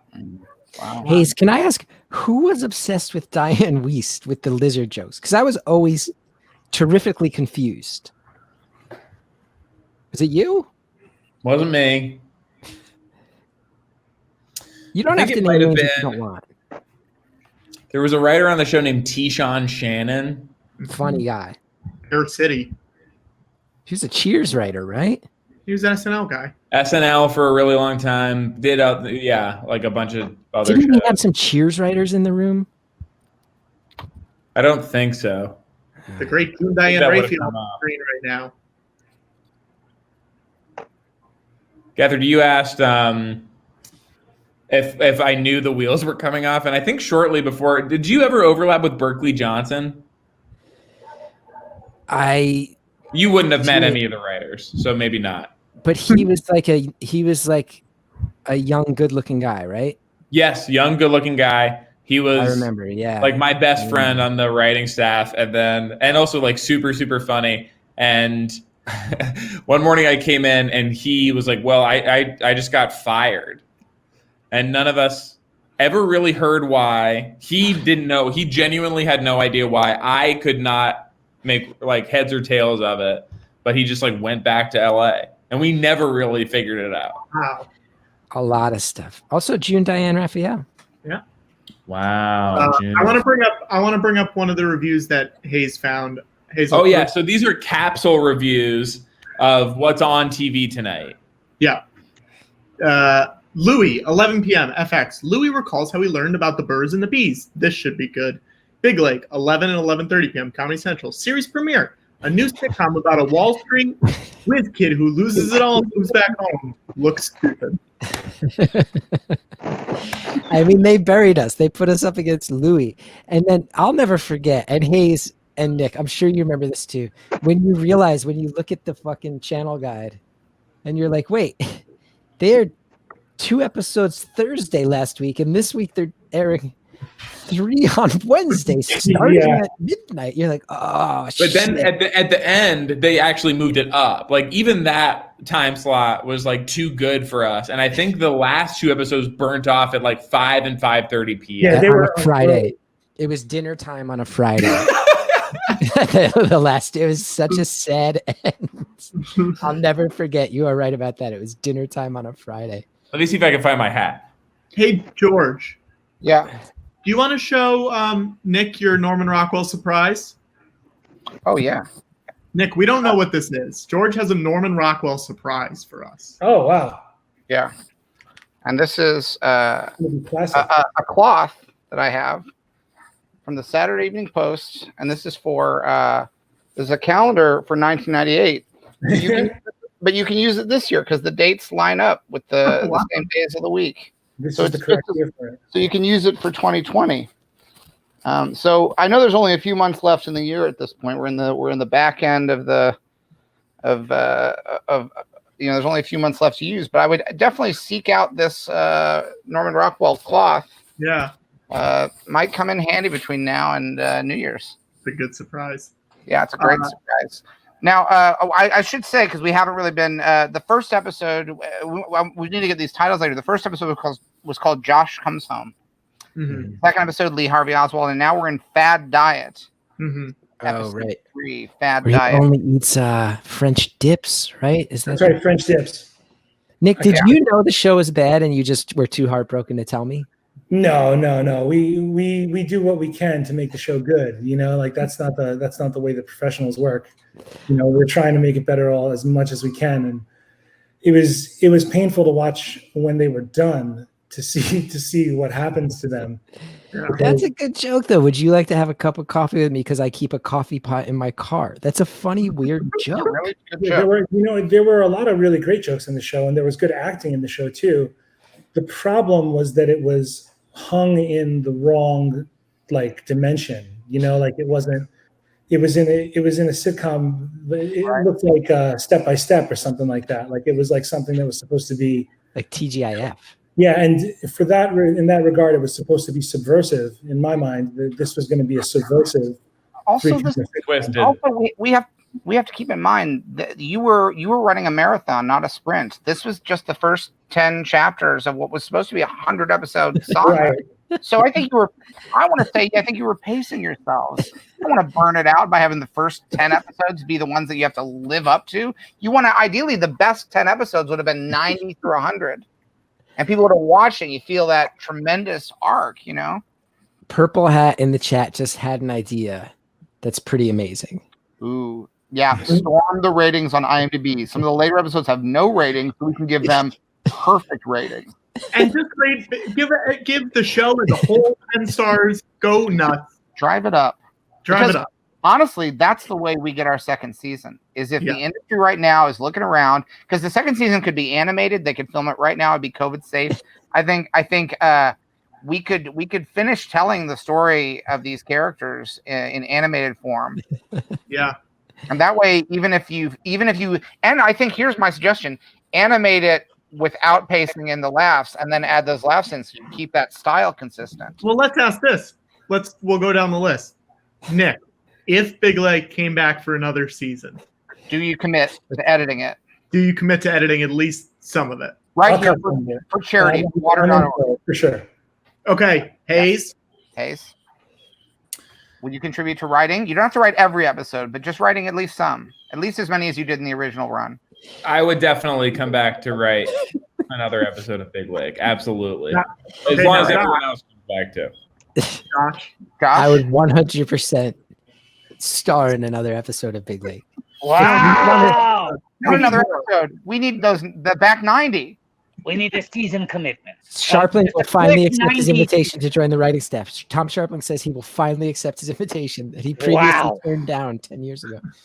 Sharpling, do you have the email? Did you ever get an email where someone asked you, Sharpling, that we could get a screenshot of that email where they offered you the job, or was this a phone deal where they said it over the old telephone? Also, people in the chat want to know if Sharpling is offer only. So if you could answer that as well, please do. Can I go back to Hayes's reviews? Yes. Yeah. Because I think one of the things to, just again, from my perspective, Hayes, do you remember the press before the show? I think my mom sent me a lot of stuff. I also found an email where she went beat by beat through my episode and said all the jokes that she liked. She was very nice about it. I asked because a lot of the press before the show was about who's this guy. Here's this guy who's like this underground New York comedy guy who's finally getting his big shot. Look at this. Yes. So that's a huge one. I remember that one. I remember meeting Dave on the set. Yes. Wonderful guy. David Scuff is a long time writer for the New York Times who writes, like when he writes articles about comedy in the comedy world, everyone pays attention. Like that. He wrote like the definitive Robin Williams biography. Yeah. I can't read it, but Angst of an Accidental Sitcom Star. This article is all about me being this guy who's kind of beloved in the underground New York scene, who's finally getting a shot after all these years. And then cut to a few months later, and we're reading things like Big Lake isn't just bad, it is shockingly bad. Like that's how far the pendulum swung. It went from New York Times profile on me getting my break to reading the reviews Hayes is now quoting. Do you know who it came down to? You and who? Matt Bronger, I heard. Correct. But I heard there was a third person in the mix who I never knew who it was. I heard 3 people got callbacks. I heard 10 were auditioned, 3 people got callbacks. What was the audition? I remember it being, the real choice being Gethard and Bronger. I remember that he and I had never met because he was an LA guy, and we communicated. We like messaged each other where he was like, I've always admired you from afar, so I'm glad you got it if I didn't. And then obviously a million jokes afterwards about me being like, I took that bullet for you, buddy, you know? Although maybe it was a better show with someone with his energy, like a bigger, more bombastic energy. Maybe they would have given him jokes. Maybe he would have been allowed to say, okay, I'll stop being bitter. I'll stop being bitter. That wasn't entirely about you. Like everyone was flying blind. And also like Heater didn't want to do a lot of stuff. So like we had been sort of writing away from the character for a really long time. Yes. I always got that sense that as things were fraying with Heater before he left, that the scripts were never kind of bent back for me. Right. Diane Weiss peeing in my tub joke. Mm-hmm. Those were my glasses for the person who asked. Those were my James Rapphorn skipping is funny. Yeah. He was skipping around the table. It's really funny. Did you get to keep any clothes from the show, Gethard? No. I mean, Franklin? No, not at all. I did not get to keep any of the clothes. Hallie has never seen the show. My wife has never seen the show. She never saw it. Wow. Are you worried what would happen, Josh, if your wife saw this. Well, show. up until today, it's been kind of because I used to look in the early Gethard Show on public access days. That was summer of 2011, and it was still very much on my mind. Those reviews were still fresh. It wasn't even a year, and I was on public access TV. I went from starring on a sitcom to public access, so it was really on my mind. But I can't even imagine to wrap my head around the idea of being the star of a TV show and then a year later be doing web content exclusively. I can't even imagine what that would feel like. Crazy. It was crazy. It was a crazy feeling. And I would often mention Big Lake, and fans for years would try to find the episodes, and it was notoriously difficult to find all of them. So she couldn't have watched them. She's not going to sit there on like Pirate Bay, my wife, you know? Have we talked about here we go. Like just the number of unbelievably talented guest writers that came through? Dave Attell. Dave Attell was there for, I think, 2 weeks. He took an immediate and like very scary dislike of me when I had done, and I'm certain, like I had not done any, I was like I liked him a lot, and it was like very quiet, but then he would like shoot me these looks, these like really nasty looks. And then one of the other writers told me that I guess someone had been like following him around on tour, he was saying, and like yelling out his punchlines before he delivered them. And he had somehow like made a connection that like I was friends with that guy. And I was like texting that guy. And I was like, oh, I don't know anything about this. And he was like, it's okay. Like, just like apologize and say that you're not friends with that guy. And I'm like, well, I think that's going to make it look even weirder. He pulled me aside and was like, you're working your ass off and you're a really good actor, man. And every time I've seen him since, we've had a warmth. And he and I are very different corners of the comedy world. Yeah, I don't know. It went wrong. Nick, when you're editing something, do you have favorite characters that you get to edit for? Oh, sure, of course. You know, with this show though, I had scenes that I liked. Like the first scene of this episode was really fast, bang bang, kind of like making cuts that are faster than sitcom cuts. Yeah, I would fall in love with parts of the material, and I mean, it's always fun to cut stuff that Horatio's in, and Parnell's a legend too. So those guys, it was just amazing. And also Gethard was my friend for a long time. So watching the show, watching my friend work with these two amazing people was like a really fun, interesting thing for me.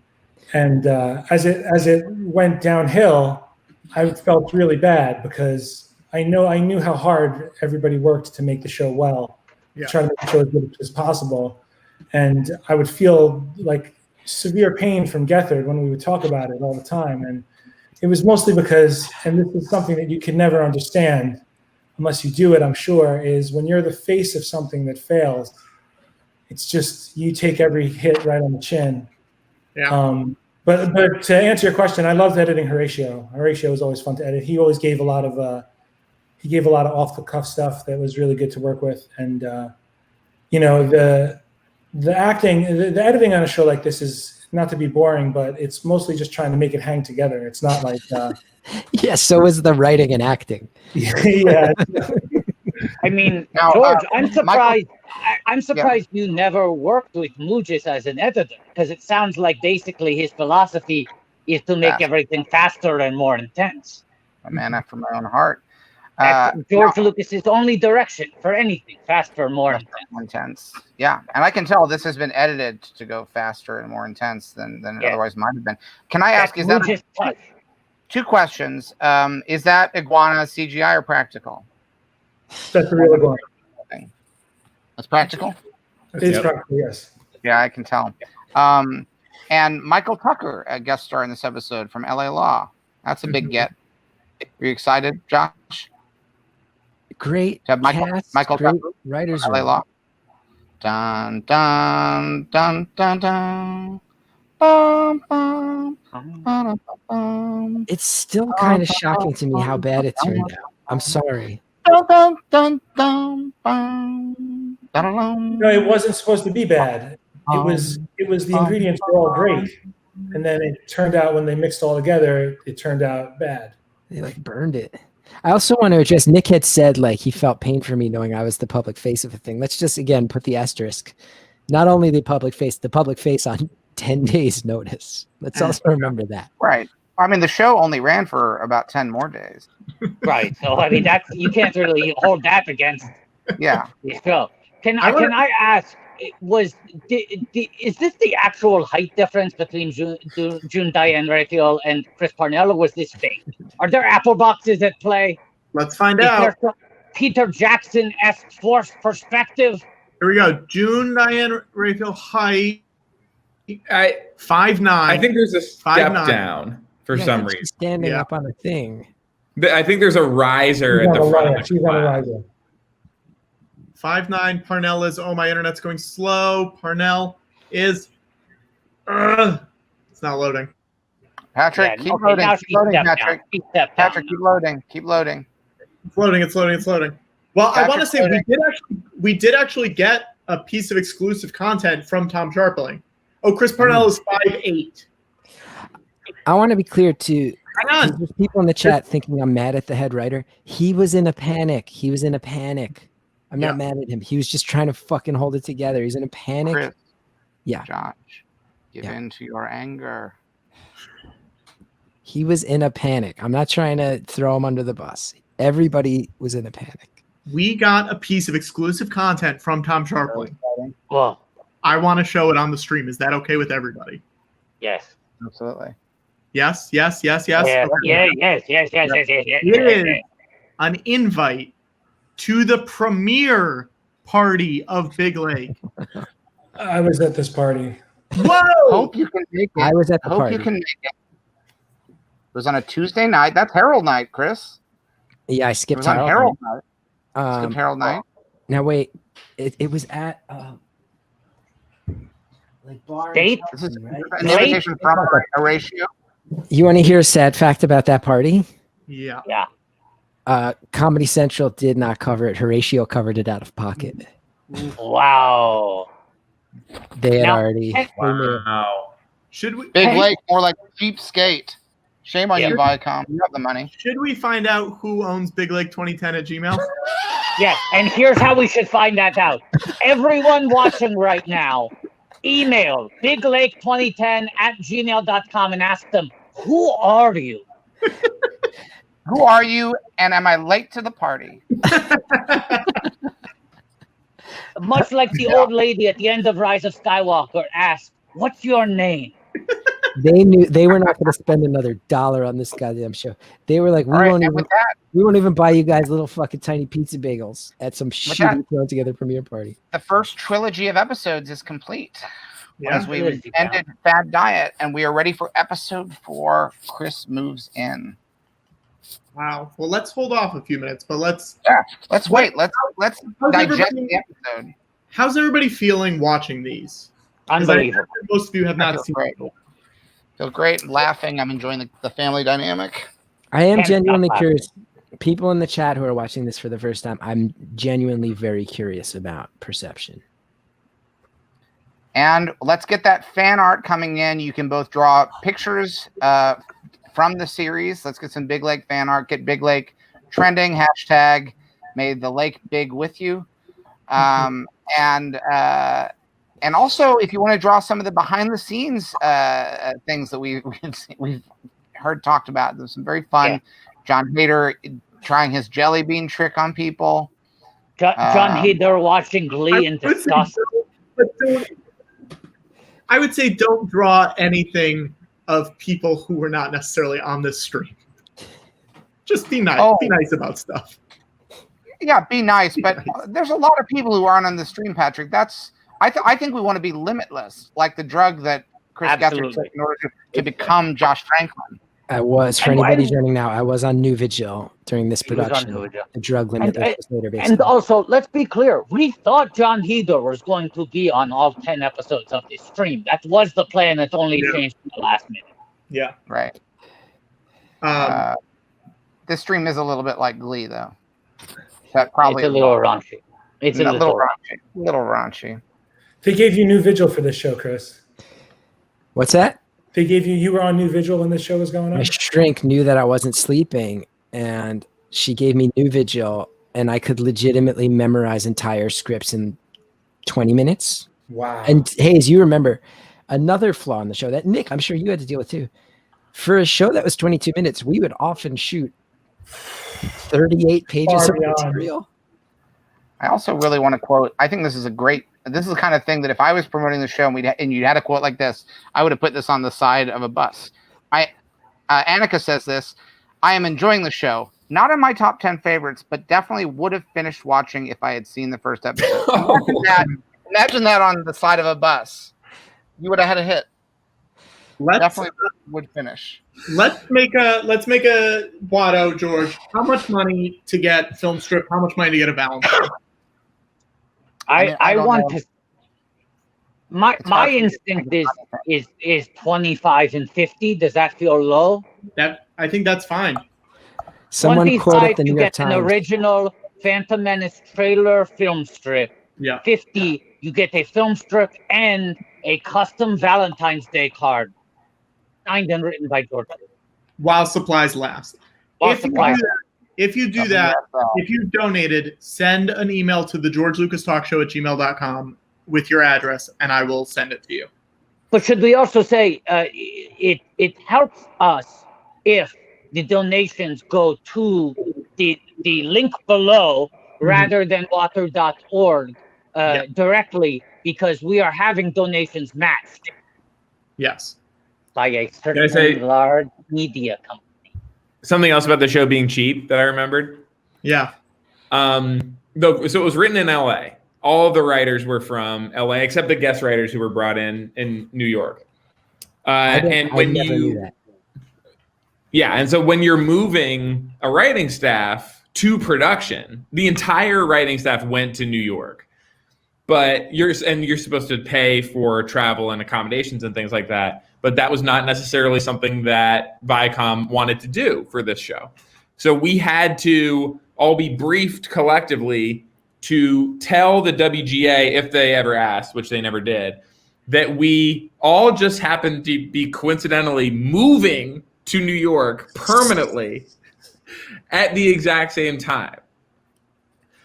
And so what ended up happening was I was still paying rent back in LA, and I had to pay for my own travel and an apartment in New York City. So I would say at least on the New York period of the show, I probably lost money. Sounds like making the George Lucas talk show. Somehow you spend hundreds of dollars every week. Except this one is a charity write-off in a way that Big Lake was not.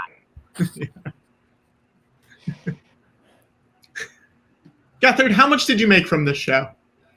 More than I ever had in my life.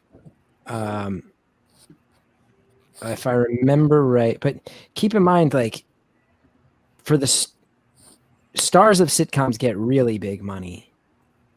I took all the money I had and eventually wound up using it to fund the public access show.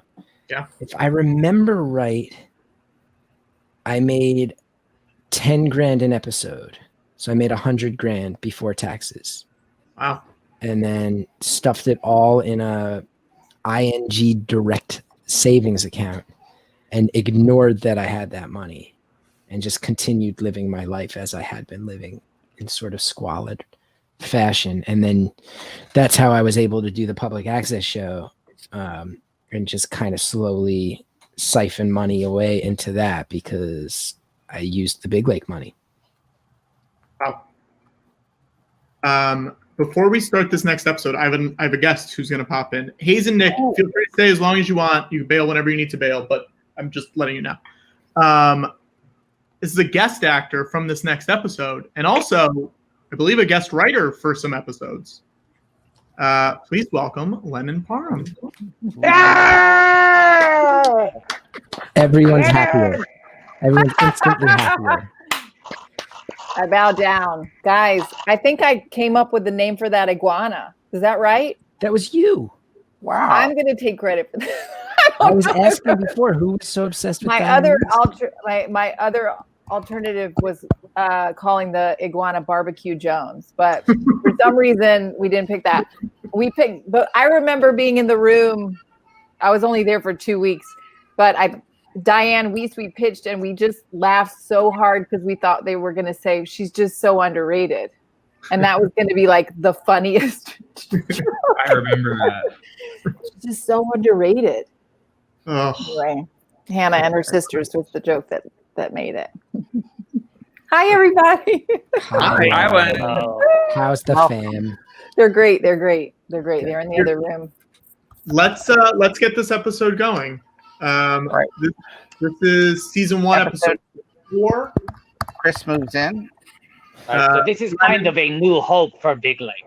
Yes. Lennon, we've been having people turn down the volume just so it doesn't play back. Yeah, got it. But they all have subtitles on them, so you can read your own writing. We're going to press play in 1, 2, 3. Ooh, I like that opening shot. The way it's almost like a wipe, the way it comes in behind the TV. Very stylish. The credits for the previous episode are rolling over the beginning of this episode. Nice touch. Guys, I realized Horatio organized that party. So this is not some Viacom underling who registered Big Lake 2010 at gmail.com. He didn't know who that was. It wasn't. I doubt it was him himself, but he may know. If I remember right, he had someone from SNL who organized their after parties help him. It's all flooding back. We should give Nick. I want to give you a Big Lake name, Nick. Yeah, we have a website, Lennon. This is a website where you can get a Big Lake name. Anyone? This is a real website that exists. It is a public service. BigLake.me. BigLake.me. What's your name? Nick Moodis. Next. Nick, describe yourself in one word for us. One word only. Loud. Loud. Loud. Your Big Lake name is Loud Nick Lake. Now, Nick Lake is a real lake in, where are we? How is this possible? Louisiana. Louisiana. That's pretty awesome. Loud Nick Lake. Loud Nick Lake. Is this the first one to have a comma in the name, or have they all had commas? I don't know why that was there. Let's give Lennon one. Loud Nick Lake. Lennon, describe yourself in one word. Only one word. Oh, shit. Witch.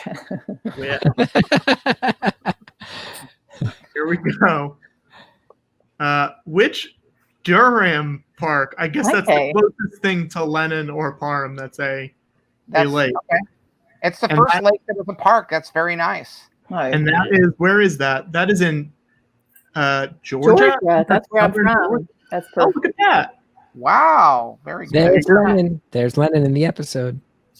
Oh, shit. I'm his parole officer. I have blocked this out completely. I just remember being upset about my hairdo. Do you remember your name in the episode? No idea. I was a cop, his parole officer. Yeah, you're bad. I do remember I was dating Horatio. Your Janet is your character's name. Janet. Janet. That's right. That feels great. Right. Cop name. Great cop name. Janet. It's like dating a dude, except she has boobs, not Big Lake's finest hour. It's court ordered. I don't know. Lennon, where do you think Janet would be in 2020? I think she's moved up. I think she's probably chief of staff to Kamala Harris or something. She's or like head of Secret Service or something somewhere. Yeah. Or maybe she went into the FBI. I don't know. I don't know what the progression is in law enforcement. Patrick, can we pull up the donation board again? I feel like it's been a little while since we checked. Yeah, we have to remind people where we are. Raising money, of course, for water.org. Yes. Water.org. It takes a second to reload. Okay, here we go. We're trying to supply people with a big lake's worth of clean water. 2667, which means we are under, what is that, $350 until Watto has to eat his third Big Mac? I would have to eat my third of 10 Big Macs for today's live. Wow. Now, Lennon, can I ask you? Yeah, I've talked about this before. I have a memory that both you and Joe Mandy, who were in the writer's room at different times, that both of you stopped by my dressing room to express concern for me based on what was happening in the writer's room. I don't remember the specifics of it. That shines a little light. I remember getting in trouble for talking to you. And I was like, because I think the director pulled me aside and was like, don't ever do that again. And I was like, he's my friend. Like, I care more about him than I do about any of this stuff. Like, I want to make sure he doesn't have a nervous breakdown, like, because I love him.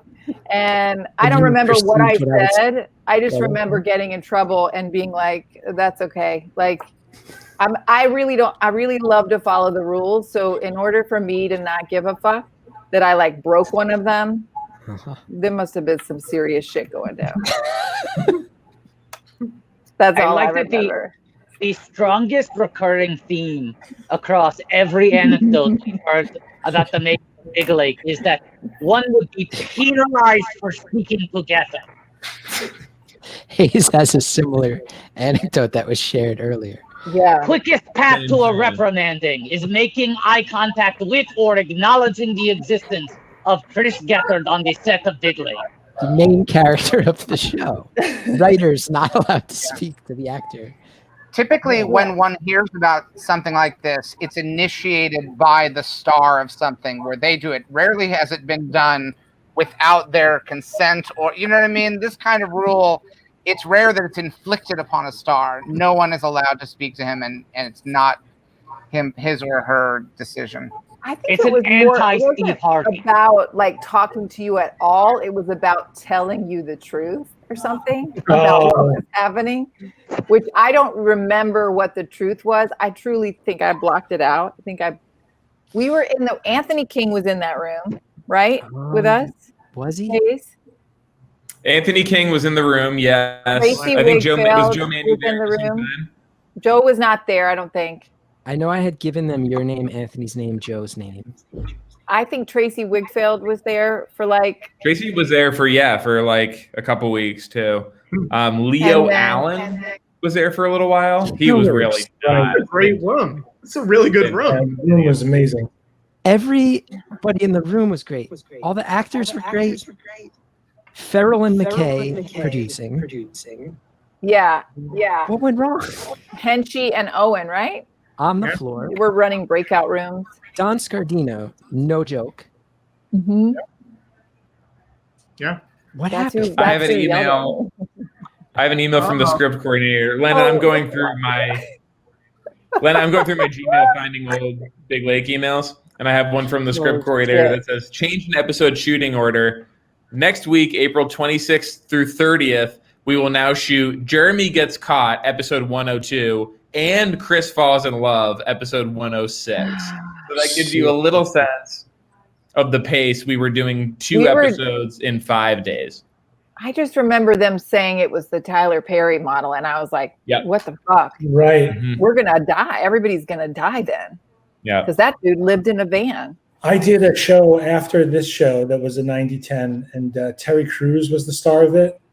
And I remember thinking over and over again that the only person who could actually handle a show like this is a physical monstrosity like Terry Crews. Mm-hmm.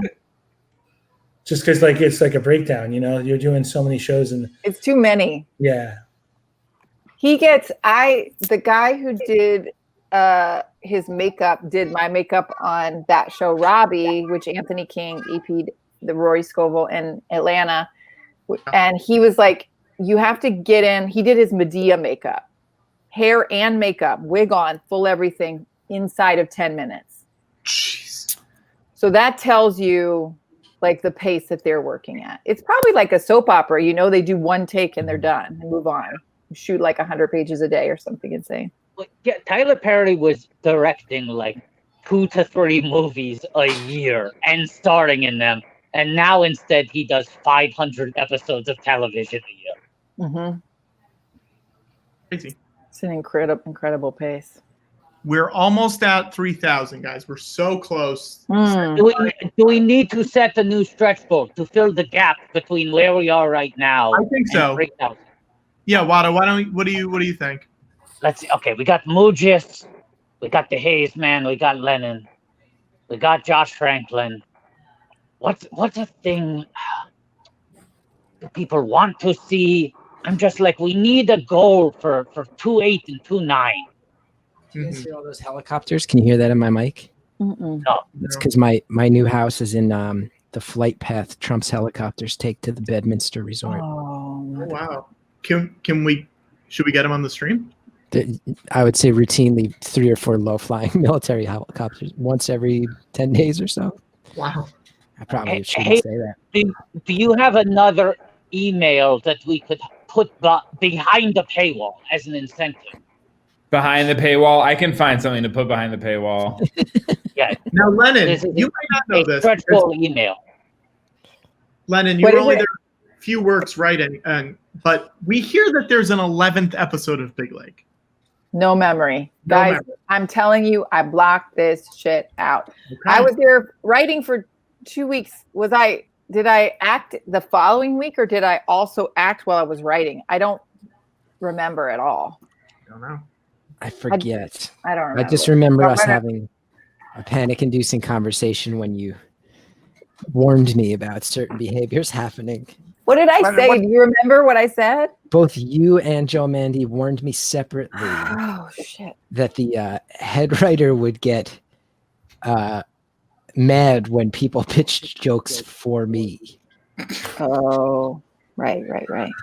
That he would step in and say, he doesn't get jokes. Is that going to get me blacklisted? Is this going to get me the truth? There's the no- truth? There's no industry watching. This is Lennon. This is a This is the celebration. No one's going to get in trouble for this. It's a 10-year anniversary. Celebration, right? We're here to celebrate.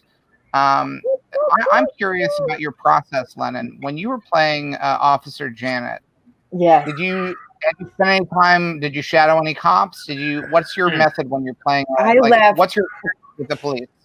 Sure. I left. I remember leaving the writer's room, which was in Long Island City, hopping on the G, going down to Brooklyn Heights and doing like stakeouts with a couple cops in Brooklyn for, I think, 3 nights. And then I did like a couple, like Saturday, Sunday at Rikers, where I was working following parole officers. So I could get it really, really right, you know? A And they parole wear the officer badge on the that belt. is They wear having the badge sex with their parolee. belt like that. That's accurate. They wear the badge on the belt like that. Yeah. I mean, the ones I followed did. Yeah. Yeah. Do you keep up with any of them? There is a woman named Rhonda Treblinka who is she's passed now. Yeah. But I'm really good friends with her sister. Oh, okay. Mm-hmm. Hey, Watto. Can you go get your 3rd Big Mac ready? Happily. And I You think bought Hayes these Big Macs earlier today, and now you're eating them. I Every got 10 $1,000. Big Macs, $1,000. 10 Big Macs for the 10th anniversary of the 10 episodes of Big Lake. And so for every $1,000, I take another Big Mac out of my refrigerator. Got and it. eat. Got it. But In the it- fridge. wow, It was in the fridge. Does everybody No. see Sharplin's latest offer? No. We've leapt. I'll drop 500 right now if Watto sings while eating that Big Mac. I'll That's so- happily do that. Ask Sharplin to pick a song, and Hayes maybe reveal a previously paywalled email while I'm getting these things ready. Yeah. So what I have, like some of the things I have are, I have a really like kind of sobering notes from the producer on a script. Oh, this is great. Ooh. About specifically that they're based on the table read and the script as it currently is, there's work to be done. And I also have a concurrent G chat with a friend about my initial evaluation of the new guy that they cast instead of Jon Heder. What? That's what I have to offer for behind the Wow. paywall. Okay. Well, let's make this. Hang on. Let's say when we get to 3,500. That's less than $70, guys. 3,500, and we'll reveal. Because this is really good content. This is some of the best Big Lake content you're going to find anywhere. Do we remember John? Like, have you guys already covered why he left? Because Glee was filthy. He wanted the show. Hayes was saying that apparently he wanted to push for the show to be very family friendly. Right. Which is also part of why the scripts were a little wonky for me, because everything had been kind of stripped down, so he didn't have to say anything inappropriate, and then it just kind of never got built back up with my character having much meat on the bones. If we get $70 before Watto gets back, he has to eat 2 Big Macs. Really? That's yes, great. because we're almost at 4,000. We're almost at 4,000. Look, I have to say that clearly the thing that should be behind the paywall if you want to generate the most money. Oh, we're there. Watto's got to eat too. But I'm just saying, Hayes's initial breakdown of his impressions of me in 2010 when we had never met in the context of the show and should be behind a paywall, but I have to know what it said. Well, let's say this. I did text it into the private chat. And I have it ready to go. Let's wait for Watto to come back. Yeah. Patrick, if you can break it up into like GChat format, I don't know how to do that. Yes. Josh, don't read it yet. We want to save this for the air. We can't read it personally? Because I already did. Don't read it personally. I already did. Sorry. That's all right. It'll be fresh for Guys, me. I'm going to bounce. Thank You're you. the best, Nick, Nick. thank you so much. Bye, Nick. Thank you so much, Nick. That looked like he turned off his camera by bashing it with his head. He literally like lunged forward and then the camera went black. That's a good Lennon, edit. I feel like this episode was didn't we shoot this like 9th? Like really far out of order? Yeah, This it definitely number wasn't. 4? Everything was 4th, shot. I don't think. I can't find it in my. It's tough to search because at some point it stops being referred to as Heater Show in my email. Oh, and right. being referred to as Big Lake.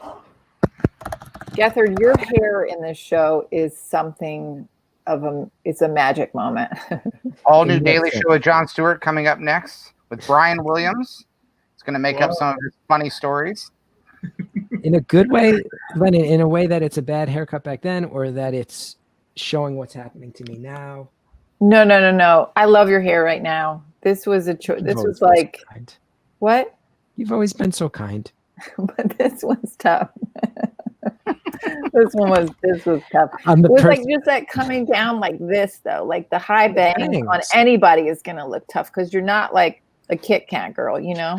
Mhm. You want to hear another very funny personal appearance note? Yes.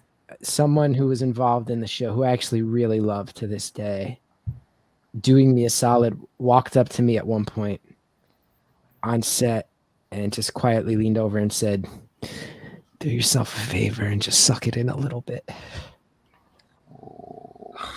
But was looking out. I had been stress eating based on Suck it in like you're rinsing. Now, when I talked to you, Gath, you remember that as spinning you out even more. It was not helpful to you. No, it was very helpful. It was very helpful because I think in modern terminology, I was feeling a little gaslit.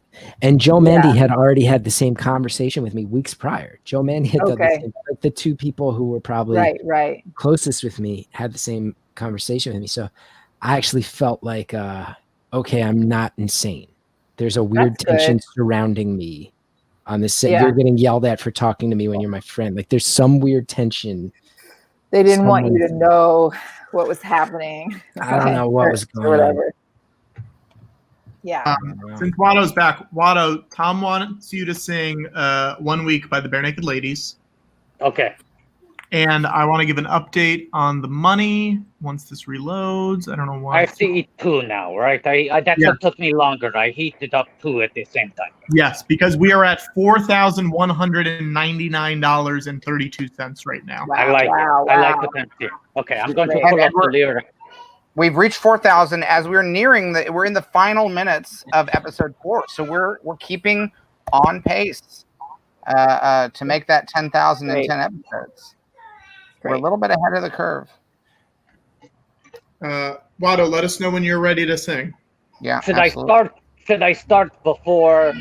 How much time is left in this episode? That's what I'm saying. We've got 6 minutes before we have to start the next one. Okay, great.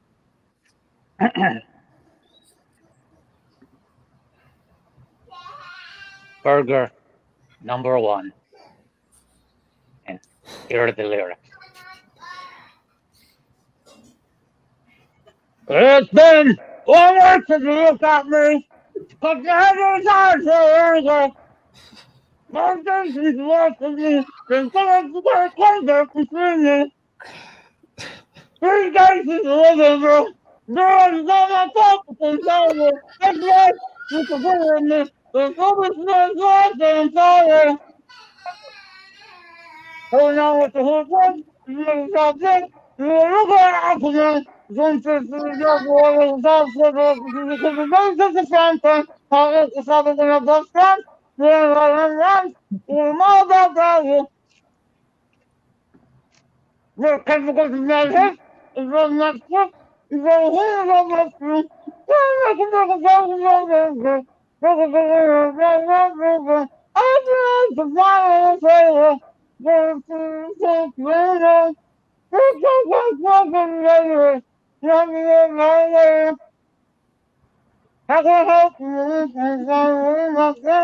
Swallow. I'm the kind of guy who laughs at a funeral.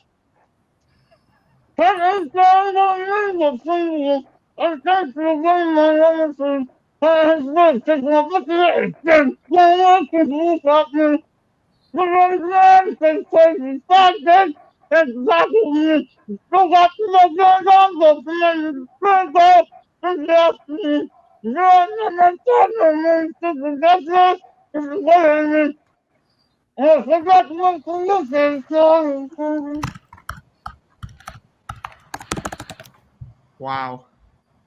Took out the Chinese ticket, 100 stick and brings up sugar. Wasn't upset with the right dog, young man dog, of the second individual. The hairs and force are going to stand up, the thing can't take, the shit is going to the dinosaur. The third time I'm in my film, said don't make film.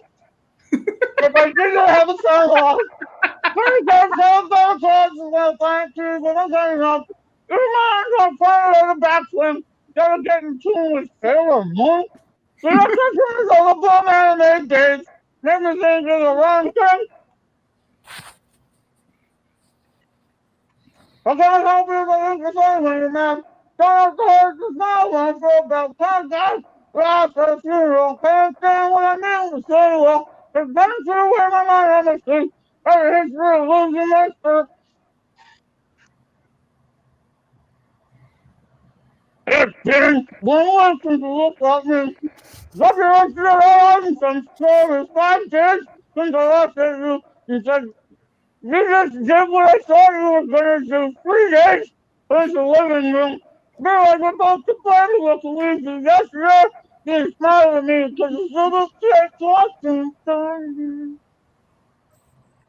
The rest of us watching. Don't be just watching. But first day I'm home, Wow. That's the end of the song. Now, wait a few minutes before you eat the second one. Don't eat it right away. Why? I'm doing great. Wow. I think that might be the definitive performance of that song. I never realized that the lyrics of I think that song. that's Jeff Buckley covering Hallelujah. You know what I mean? It's don't take it away from Leonard Cohen, but like that's the verse that brings you to tears. It's Aretha Franklin doing Respect. People are going to forget it was even a Bare Naked Lady song in the first place. That's right. Wow. It's the singer, not the song. That's what I've always said. How much money are we up to now? Is that including the extra sharpling? That is including the sharpling. We're at 422,932 right now. So much water. A big lake full of water for those who need it. It's great. Wow. So guys, I gotta go too. I'm close. I'm close to finding the 11th episode, and if I do, I'll send an email and maybe we can put that up for auction or something. That episode belongs in a museum. We have to shoot it. We have to shoot it. Well, we'll start have to make small. it. We'll do, yeah. Although just send it to me and we'll figure it out. there's Thank cast members Okay. who have sadly passed away. How will we even do this? CGI. It's easy. You just take their cool stuff and CGI. I'll play your dad. Yeah.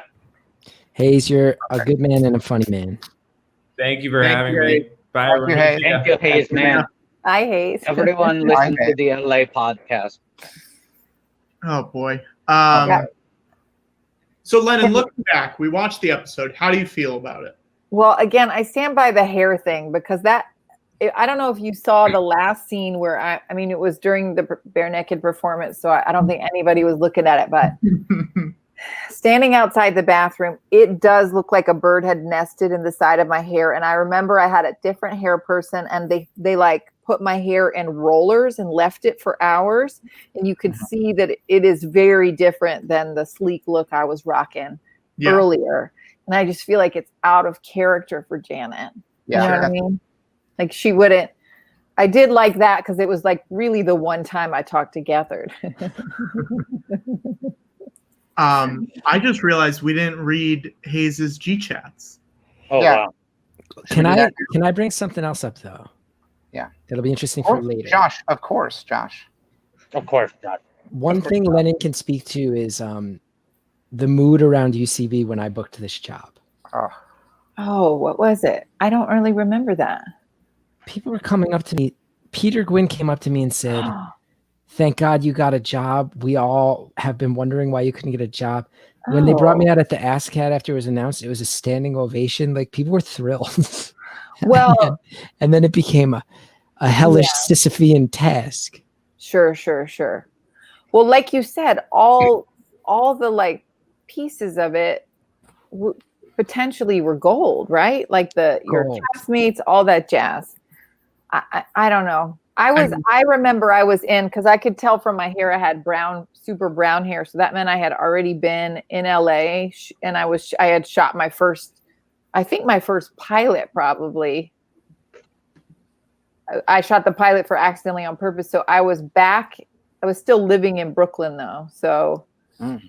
But so I don't know if I was there at the theater for that stuff. Were people excited that you had finally gotten your due? Is that what you think it was? They were thrilled. Yeah. I remember being in I believe WATTO was in a UCB 201 intensive, or maybe a 301 non-intensive at that point. And the teacher, Eric Tenoy, at the beginning of the class was citing like notable UCB alumni, saying like, this is how they do it. Like these people who have gone on to this and this and that. And now obviously Gethard is the next person to join the list. And the deadline story had broken just that day. And so what? Gethard, what? And they're like, you didn't hear? The news was 2 hours old. It had literally just broken. And Tenoy said, you didn't hear? Gethard just got hired as the star of the new Will Ferrell sitcom. He's going to do 100 episodes. He's like automatically become a millionaire. Wow. Yeah. We should bring in, because we keep talking about all these great cast members that you got to work with, Josh. And we've got another one here. We've got Meg herself, Britt Lauer. Yes. Britt Lauer! Britt. No, Britt Frost. There she is. Yay! Like she's so frozen. We're still going to clap. Oh. I think she froze. I think she's just a series of still photographs that we're going to see as a slideshow. I think my internet is super slow. If you try to refresh the page, I'm learning that my internet is slow. Am I frozen? Yeah. The audio sounds good though. It's just a series. Oh no. If you want, we could match it. We could talk the same way, but do poses. Okay, I could do that. And just talk normally, but just change your pose every now and then. So it's like a frozen thing. Oh, she's gone. So we're doing this. She's coming back. She's coming back. She's coming back. Coming back. Well, there's a little tease for everybody. Yeah. Now, do we have the G chats? Patrick, do you still have access to those? I do. Who wants to read the other person? I'll read for Hayes. Watto, do you want to? Yeah. Okay. Me. Things are fine here. The new heater is better. Watto. Who is he again? This guy, Chris Gethard, UCB guy. That's it. That's stretch goal of content. That used to be behind the paywall. because Gethard, of your generous donations. That would be on our Did Patreon if we had one. you already talk about how you got this job? Did you have like multiple auditions for it? Wait, let's see, Britt. Britt, Any better? I think it's better. Can you hear us? I can hear you. Yeah. Okay, then we're good to go. Okay. We're This is about a to delight. This is an utter delight. This whole Well, situation. it's a celebration. We're here to celebrate. It's the 10-year anniversary, and people couldn't be more excited. Josh Franklin is here. I think Damn. for the full 12 hours. I have to go eat dinner in a little Wow. while. What do you going to eat? The Big Mac? Let's make I'm that a gonna eat stretch 11 goal. Big Macs, Josh. yeah. Can we make that a stretch goal, Josh? What's that? You eating dinner? Can we make that a stretch goal? You can't go eat dinner until we hit a certain donation amount. oh, How We can much? Gethard, Josh, let's say 5,000. Let's make it What are we at reasonable. now? Because I have a wife and a son who aren't We're at here to play your little games. 424,932, which is not that far. oh. It's so reasonable. It's so reasonable. Well, let's make it 4 or 5. Okay, 4 or 5. Yeah, 4 or 5. Let's start this episode so we can hear Britt's origin story with Big Lake. All right. Oh, Yeah. right. Episode 5. Josh goes to work. Here we go. 1, 2, 3. Britt, how did Wait, you? I have a question for Britt right off the bat. Go Britt, you've had a wonderful career in the 10 years following this. Hi, by the way, I'm Watto, the Flying Space Crew. You've had been on several TV shows since Big Lake. Was this your first like regular TV show role? Yeah, this was the very first time I was ever on a TV set, Huh. on a set at all. And were you cast in the Jon Heder era? Like, were you cast thinking you were going to be acting with Jon Heder? I thought you meant, were you cast as Jon Heder? And I wish the answer were yes to that. But There is a mysterious Yeah, no, I was third in- person who's running. Yeah. I was at the table read when Jon Heder was the main role. Yes. Wow. Am I just so video so awful? You're still there. You're there. It's just running a few seconds late, but it's okay. Don't worry about it. You could also, if you want to try going on your Cool, phone, cool. sometimes that All works right. too. You can do that. Now, Britt, we found out there's apparently a mythical 11th episode of Big Lake that was shot but never aired. Do you remember this?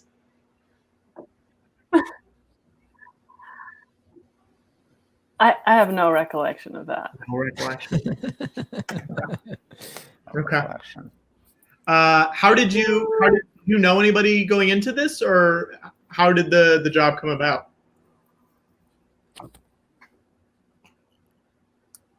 I did the traditional audition route, having never any experience to this. I was convinced for the several weeks that they fused my audition tape with someone else.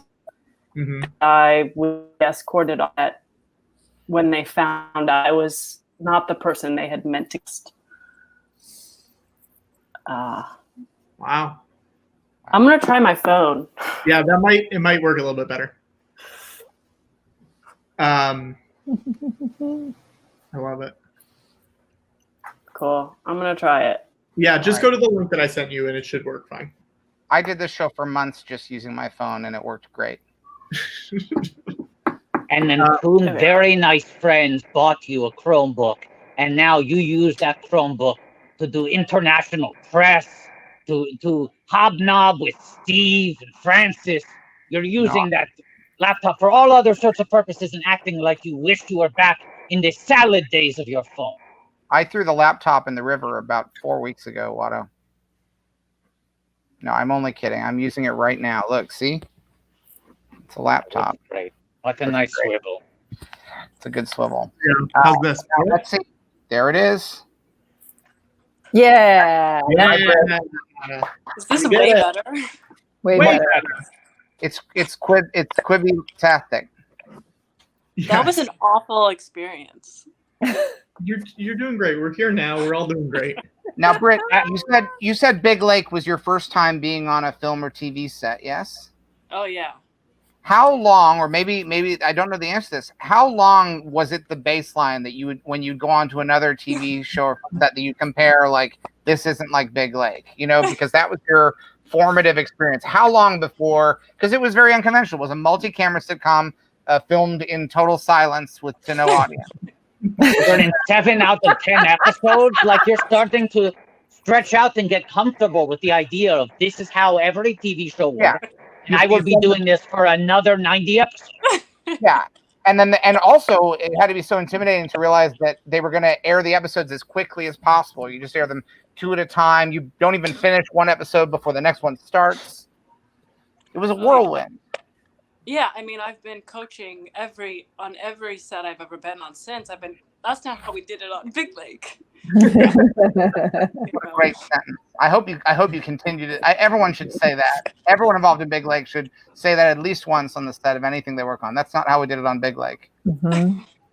Wait, I have a genuine question for Britt and for Josh Franklin. Did they encourage the crew to laugh, or was it a don't laugh so they can edit this?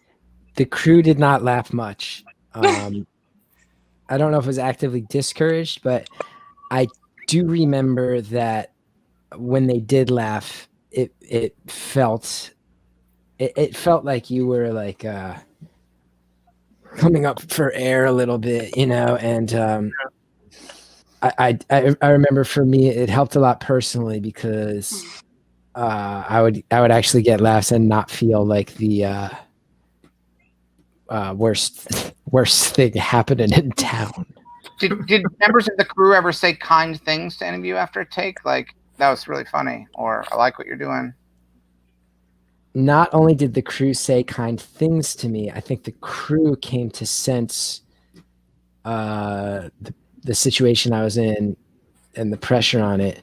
So sometimes with the sound guys, I would speak into the mic in between takes and they'd like come up and answer me. And I mentioned before, the cameramen actually started vocally, they would laugh and I think they kind of enjoyed me, and they would vocally say things between takes like, that, you know, that was a great line you improvised right there, Chris. They should actually put some of that in, or things like, we liked this script when we read it because you actually have a joke. They started kind of in a way that was clearly not appropriate, were kind of making me laugh and calling out how weird the whole thing had become. Did anybody ever say to you anything about like why that had happened? I eventually had a very, very intense conversation with the head writer of the show in my dressing room. You did at that while you were filming, like while it was happening. Yeah, in between takes. Yes. This is Mr. Morton. Yeah. Did you call him that? Did you call him Mr. Morton? Yes. Like this Courthouse Rock segment? Yes. No, good guy. Again, good guy. Not trying to throw him under the bus, but a lot of pressure on all this. But Britt, I feel like we've never talked about this. I feel like you and I actually had some conversations, I remember, where we were kind of in the same boat in a way, going like, I get what like, it's very clear what they're doing with Horatio and Parnell, but like, what exactly do they want from us? Like, I remember us kind of leaning on each other a little bit at times. Yeah, I remember that too. Because sometimes, sometimes we'd be the straight man, and sometimes, like, they just didn't feel like they had a clear idea of what Meg was up to. It would be drastically different from episode to episode. It felt like the tone.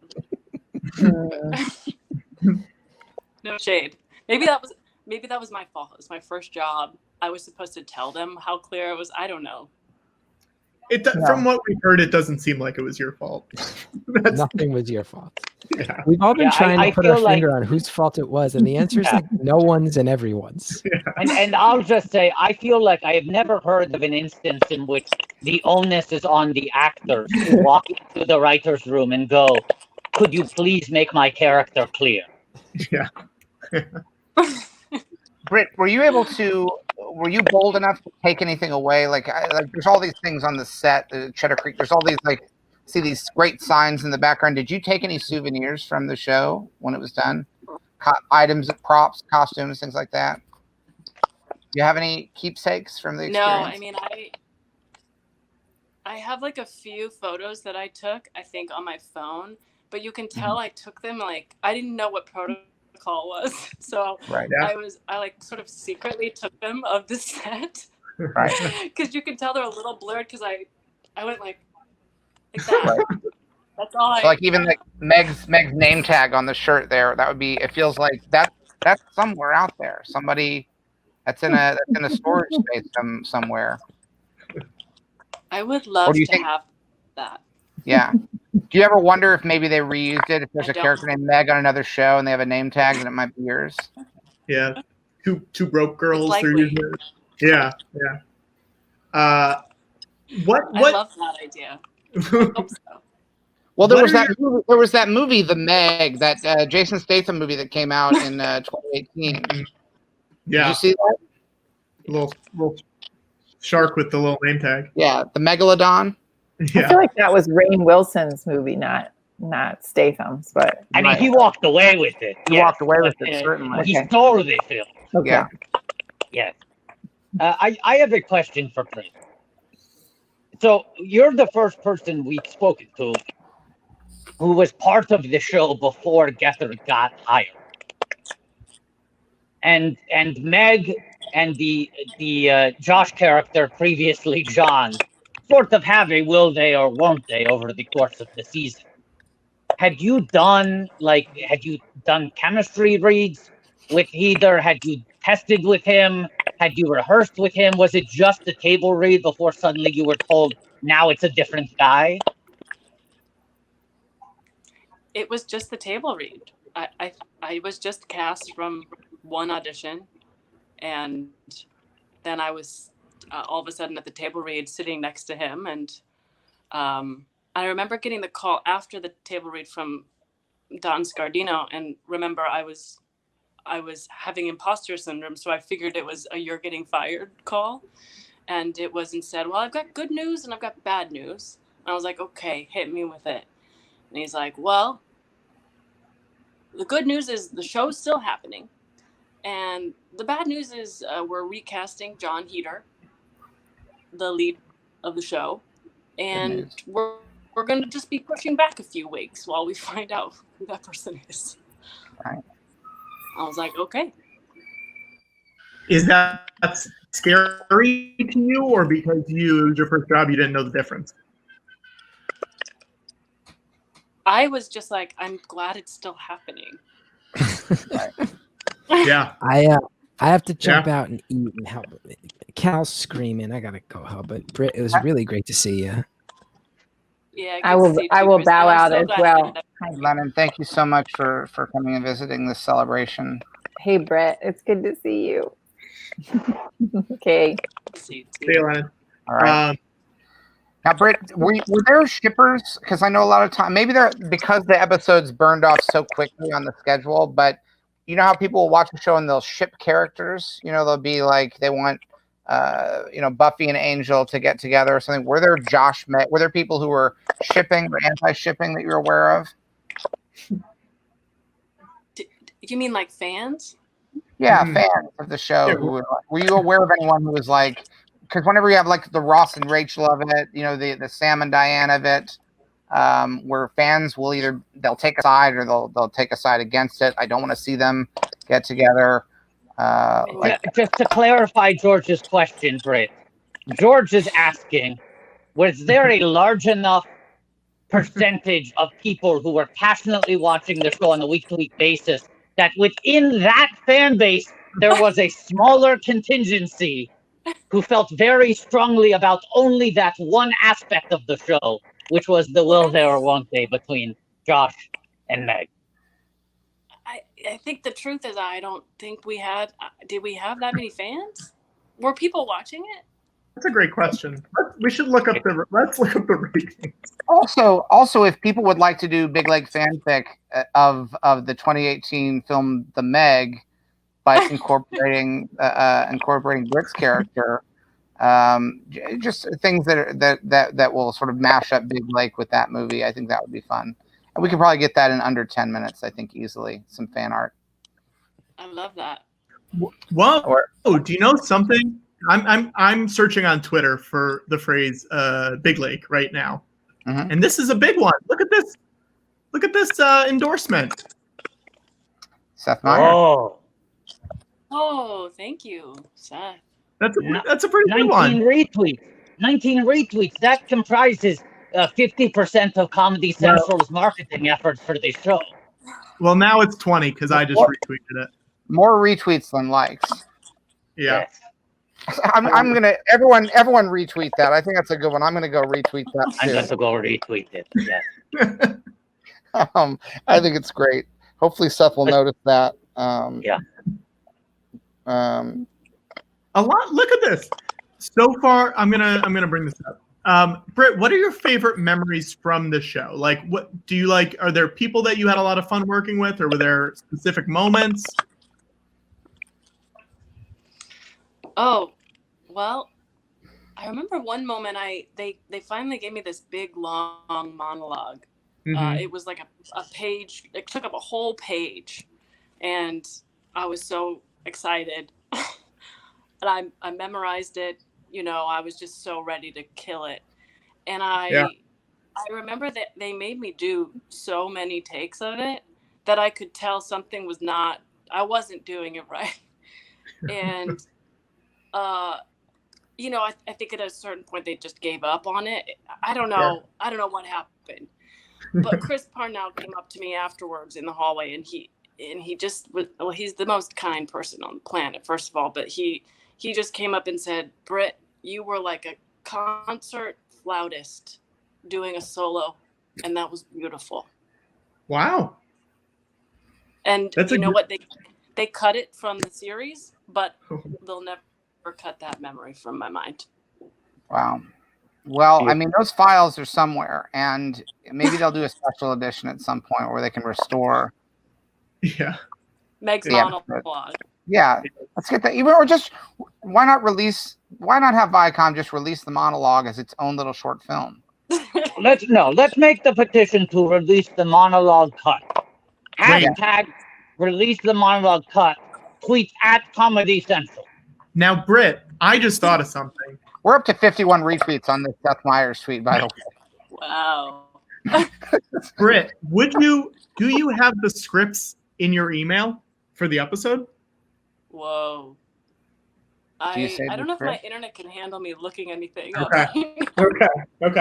I just wanted to say, I was like, that's a great idea. If that monologue exists, we could get that performance right now. We could get that flute concert right now. I don't know. That is the best idea I've ever heard. I could look. Let me see if I can look without my internet. I mean, it sounds like the scripts were handed out to people as they were about to shoot the scenes. Yeah. No one emailed these scripts in advance. We're up to 62 retweets of Seth Meyers' promotional tweet. This is a really great project that's happening. Can we look up? Yeah, I was going to say that. Yeah, we're at 4,300 for water.org. Keep $139 and George deflates the BB-8. Yeah. That's where we're close to it.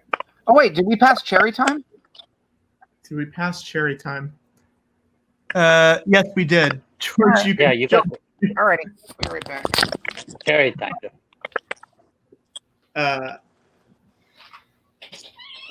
Britt, how has Okay, you let us know if you find it. I mean, no pressure, but I think it would be a fun twist for us all.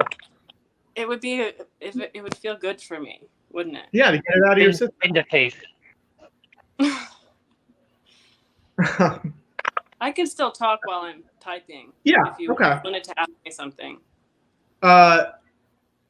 So how long are you still in New York, or did you move out of New York after this?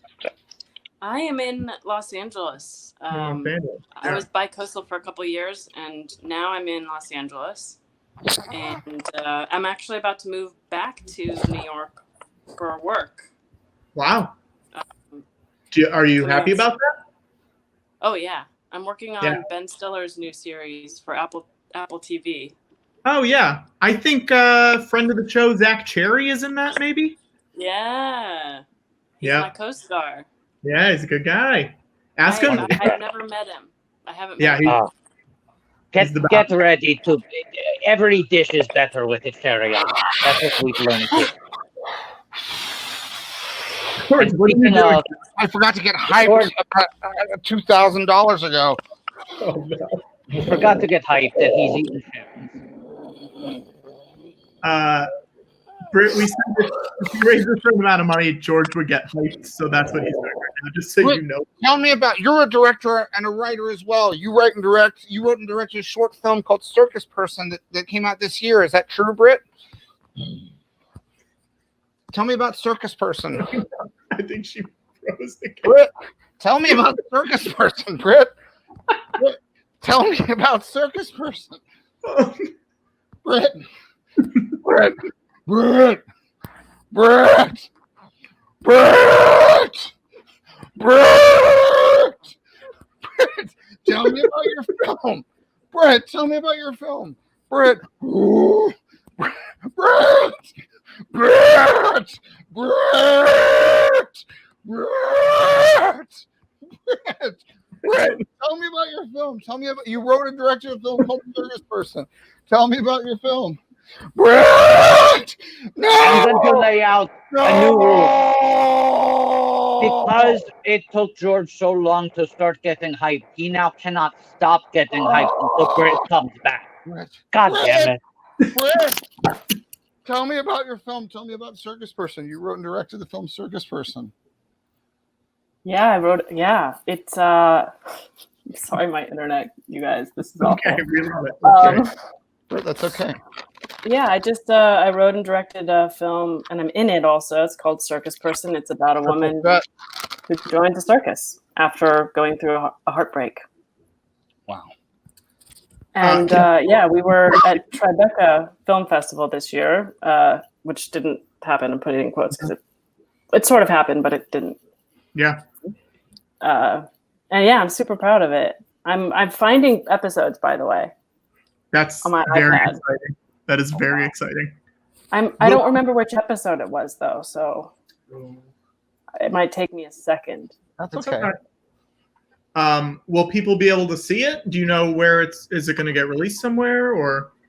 Well, right now it's actually playing at this moment at a festival. If you live in Texas, you can go to the Women in Texas Film Festival. It's geo-blocked to residents of Texas. You could watch it. Oh, you could watch it this weekend. But I think until further notice, you have to wait. If people drive to Texas, can they watch in their car? Yes. Some people have cars; they don't have anywhere to go. Someone in Oklahoma could drive to Texas and watch it on your phone the second you cross the border. Like once you cross the state line. Worthy. Let's try it. Someone in the comments in Oklahoma drive, because you can do it now. You could probably, there are people, if you can make it to Texas within the next 6 hours, you could, because the film's 17 minutes long, right? So someone in the comments who is close enough to drive, who doesn't live in Texas, to drive to Texas during the stream to watch Circus Person in your car. Yeah, people in Missouri, you can get there by midnight and you'd be able to watch it and report back to us. Let us know. I love should also, Britt, while you're looking, I have a guest I'm going to bring in. Also, you don't have to type "I'm not driving to Texas." We'll take that as a default. That if you're not driving to Texas, just that can just be your silence will be admitting you're not driving to Texas. Only type if you're going to drive to Texas. Yeah. Guys, you know our next guest as Jeremy Franklin. I'm going to bring him in right now. Dylan Blue. Dylan Blue! What's I up? got you playing an adult now. Hey. Thanks for having me, guys. Thanks for coming. coming. Oh my gosh, you're an adult. Oh my gosh, I know. It happened. Now, Dylan, we've asked a lot of people about this today. There's something we've discovered, and I have a feeling that you may remember this if it happened in a way that other people have a hazy memory on this. There is talk that there may have been an 11th episode that was written and possibly even filmed and then not completed and certainly not aired. Do you remember? Yeah. It's actually, it's in Horatio's bathroom. If you look underneath this, like his kitchen sink, you actually will find the missing tape. Wow. But really don't let anybody in there. Seems wildly irresponsible for them to have entrusted that to him, and yet he was the person paying for the rap party. Yes. Yeah. So it makes sense. Dylan, we're about to start episode 6. So we should all press play together. So let's all get it pulled up. All right. And where are we at money-wise, Patrick? Right now we are at... I'm feeling for the first time, we might have fallen behind the momentum that we were having. We're at 4,305 right now. Well below. We need the goal, because Gethard getting to eat was going to be the goal for 500. We broke that. But I'll say we're less than $140 away from George having to deflate the BB-8. Mm-hmm. That's pretty good. And right now we are deep into cherry time. I'm eating this entire bag of cherries. Nice. All right, let's start episode 6 and we'll figure out a good goal. All right. Okay. All right, ready? 1, 2, 3. I'm going over to settle. So Dylan, how did you get the job on the show? I was auditioning. Jen Houston casted it. Jen, being the rock star she is, had kind of been an advocate of mine for other projects. She brought me in to audition. I did a couple of callbacks. I think one of them was actually with Chris originally. And my job was just to make him feel as shitty as possible. So I did my best. And we the first day, I remember the last callback was at Silver Cup, and it was with the entire writer's room, and we just shot the shit. And they were all super cool. I mean, I could go on and on about how great that team is. Yeah, I mean, the first table read was really great. Everybody kind of knows exactly what they're doing. Mm-hmm. Trying to think what else I could tell you about I don't remember like the questions that were asked other than I was just supposed to bully Chris as much as possible. So funny. That feels like it's an easy thing to do.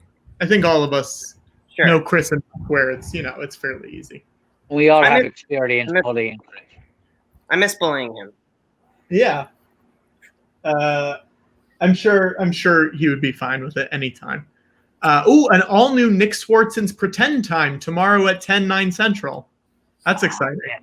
Gotta make sure I don't miss that. So what was it like being on a sitcom as a child? Because I feel like that might be different than being on it as an adult. Could you only work certain hours, or what was your experience? My experience was that I've always I started when I was really young. I was like 9 or 10. I was doing professional movies and TV. My parents are very supportive of everything I do, as long as it doesn't get in the way of other, at that time in getting in the way of school. I had good grades. They just wanted to make sure I still kept them. Right. But I was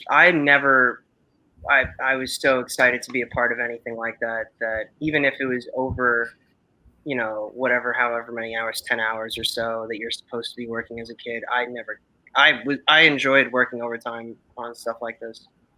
So I'm sure there were times where they asked me and asked my mother, who was usually on set, or my tutor at that time, if I'd mind going longer hours or something, and I would never pass up an opportunity to do that. Yeah.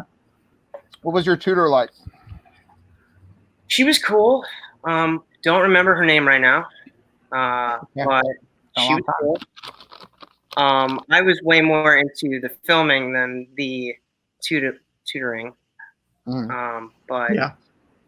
it was fun. I mean, like, it just felt like, you know, going back home after it was always really surreal. I remember that. And like other kids kind of like, you know, they were on sports teams, and then I was just doing a TV show. And it was like, it was, you know, it was a little different. Were you your character is, I think, maybe has one of the most fun sort of character games on the show. Were you aware of like that you had this kind of plum role in the middle of the situation? Oh yeah, I mean, this was such a great role. Like, I mean, it was really fun. Don is so amazing, and he was so amazing directing that show. He let me have as much freedom as I could, and that role, you know, fluctuating between being the best boy and the worst boy was a good thing. You were like the Anakin Skywalker of Big Lake. You're this innocent, sweet boy, and you're also the master of the Sith. Yeah. Yeah. Now this is the first episode. You're in the title. You get into the title. This is Jeremy Gets Caught. That's right. That had to be a thrill to get your name in the title. Yeah, I don't remember who told me, but like they were, you know, fairly secretive. Everything was very like fluid, always moving. No one knew what the next step was, and we'd get scripts, you know, the night before. But I remember 3 or 4 episodes in, somebody told me, maybe it was Don's AD, or I don't remember who said it, but they were like, "Listen, you might have something really cool coming out." I was like, "Okay, I'm not gonna like get too excited about it." But yeah, every episode felt like I had an opportunity to really do stuff. So Britt, we had talked about, you said you had a monologue that got cut from the show, and you were looking for it. Yeah. No, Britt. This was Britt. We are currently at 466340. Wow. I think if we get to 4750, you should read it on the stream. I think she should read it. Well, we got to raise some money here. Yeah. We're not giving away. We're not giving away this content. Original Big Lake deleted content for nothing. We got to help. No, we got to buy some water. Let's make it 4,800. Okay, 4,800 guys. If you go donate, we don't need a lot. We don't need, you know, if you donate $4, if everyone donates $4, we'll make a ton of money. If everyone donates $100, we'll make even more money. Right. So let's see if we can do it in the next like 5 minutes. We'll see that. Yeah. Right. Now, in the meantime, you know, we should probably give Britt a Big Lake name. We haven't done that. Yeah, that's true. Yeah. Do you want to explain it? Yeah. So Britt, we've been doing these charity streams all summer, and we actually, this is a real website that was designed for us, and anyone can go to this website. Anyone can go to this biglake.me, and you get yourself your Big Lake name. So we put your name in. This is an automated process. It's all computer technology. And then we'll click next. Okay. Describe yourself in 1 word. Oh, good. And take your time. Honestly, a regular TV show, there would be a producer screaming in our earpieces saying, "We got to speed this up." I don't care if this takes an hour, Brett. We have so much time to fill. We will wait, and we'll be happy about it. What was it like? Let's say. Yeah. Curious. Curious. Hey, here we go. Your Big Lake name is Lake Lower, Curious Lower Lake. And Lower Lake is a real lake on the border of, where is that? California, Nevada. Wow. Right, it's a real lake. Real lake. Curious I'll have to go there. Yeah, right. We are encouraging people when it's safe or it's possible to go visit your Big lake. Now, Dylan, let's give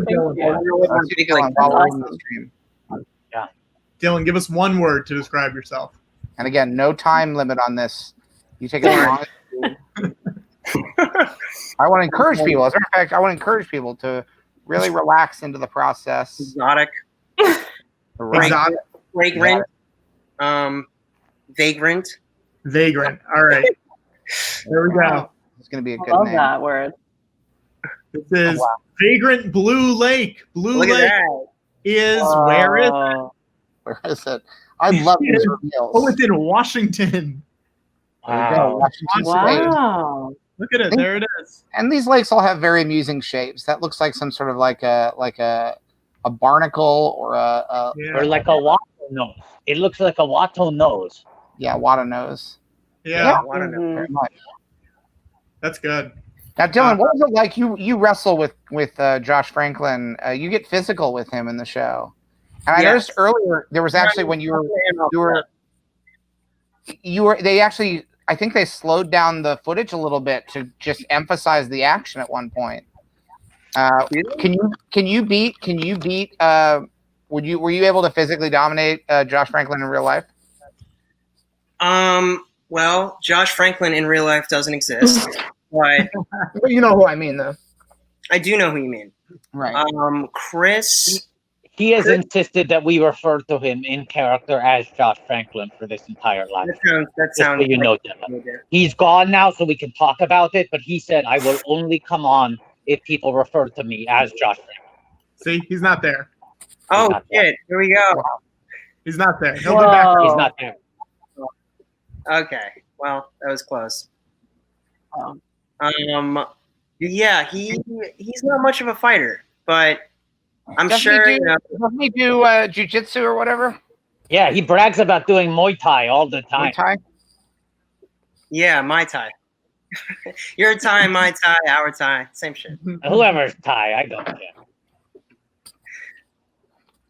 Dylan, did you get people coming up to you and singing the Pearl Jam song because you're playing this character who's kind of this bad boy in school named Jeremy?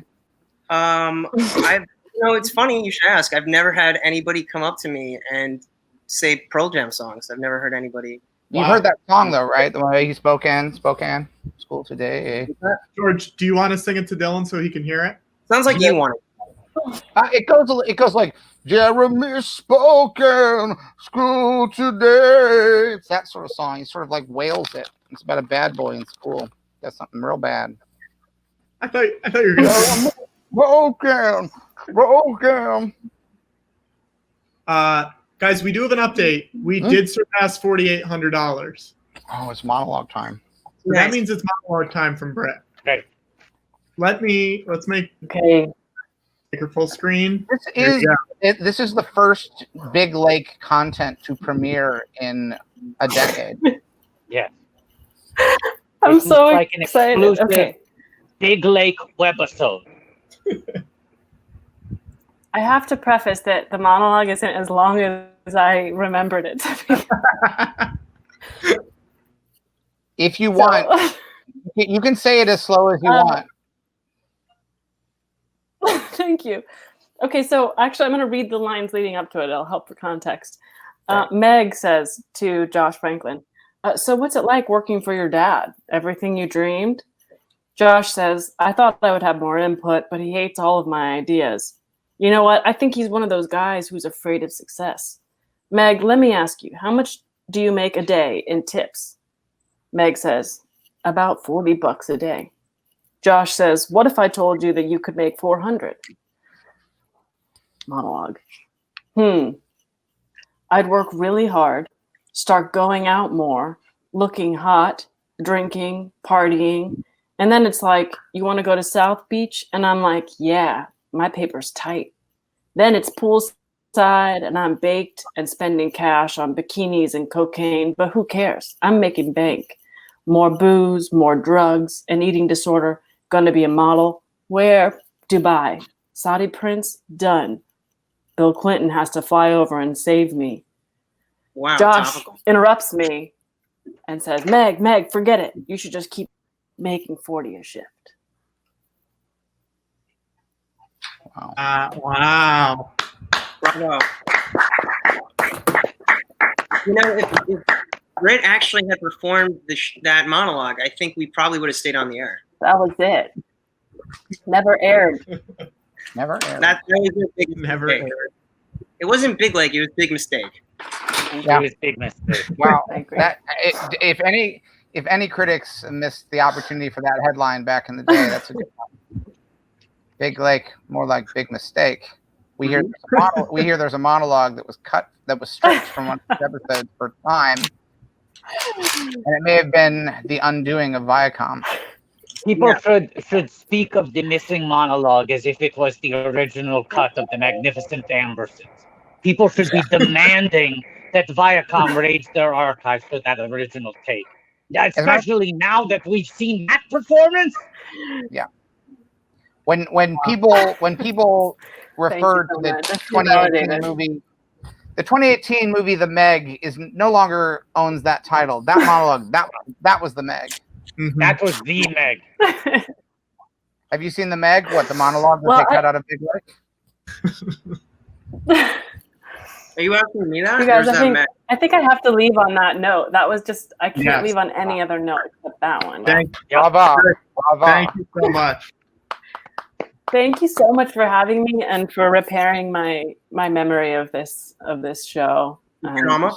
It was a beautiful memory of the show, but Happy to help. so good to see you, Dylan. Yep. It's good to see you too. Thank you, Brett. See you, Brett. Bye. Oh, look who we got. We got Josh Franklin here. Oh, the fucking Dylan Blue. How you been, buddy? Yeah, I'm doing good, man. Good to see you. You too, man. You got facial hair and shit now. Yeah, thanks for noticing. Yeah, of course. Now, what was it like being on Big Lake and stealing the goddamn show? The show that nobody watched. Yeah, you were the best part of that show. No, you were the best part, man. Oh, dude, you were. No, you were. I learned so much hanging around you guys. You were amazing, man. The whole team was really cool. It was good like squad. I've done stuff since then, and to this day, I still think that that's like the most fun I've ever had on any project ever. That's cool to hear, man. That's cool to hear. Not like I've done that much cool shit, but like relative to the not so cool shit I've done. It's good to see you, man. It was I would say that watching you go was my favorite part for sure. Watching me go? Like they would hand you scripts and just you ask you to say the most inappropriate shit, and then your parents would be like just off stage, like, yeah, no, 2 thumbs up, let's do this. It's the best. Someone in the chat, Franco the Third, is asking us a very important question. Dylan, did you get to meet the writers? I did, yeah. They were always hanging out.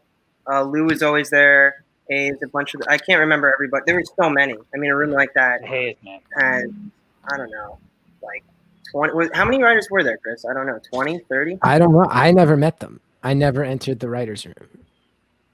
I mean, like, even if you didn't enter the room, you like could imagine roughly how many, right? I met them like scattered and loose, like on the set when they'd be down there like, doing punch ups and stuff. But there were a lot. Yeah, there was a lot. I didn't like hang out. I don't even know the writers room. The only writers room I was in was the final callback, was just all the writers in one room together. I don't think I ever entered a writers room, like an actual legitimate room of writers. Now, this raises a new question, Dylan. You said the final callback. Do you remember how many auditions you had in total in order to get cast on Big Lake? To say that Russell Blue, I think there were probably two or three at the most. I think Chris was in the second. I think I had a regular audition with Jen, perhaps, and then Chris probably showed up on the callback. Mm-hmm. But at that time, it was still because you were. It was at Jen. Yeah. I thought you were cast before I was. No. Well, you were, but it was strange though, because I could have sworn you were reading. I thought you were originally a writer or like an assistant on the show. So like, did they have you reading before they cast you? I may have been an audition reader for you. I think that's right. Wow. That's right. I think I did that for one day. I think that may be the only time that that's happened in television history that Truly. the lead role on a TV show was the reader for the supporting cast before getting cast as the lead. No, I mean, like, that happens. That does happen. I think of Glover on SNL turning into a rock star post SNL career. There's guys that do that. Yeah. But like Tom Selleck wasn't just like a reader before he became Magnum PI. They weren't just like, let's make this guy Magnum. But We're talking on that specific show. Harrison Ford, you're right. Harrison Ford was a reader. I would say that probably Tom Selleck is not the same writer as Donald Glover, if I had to guess. Yeah. Not the same movie.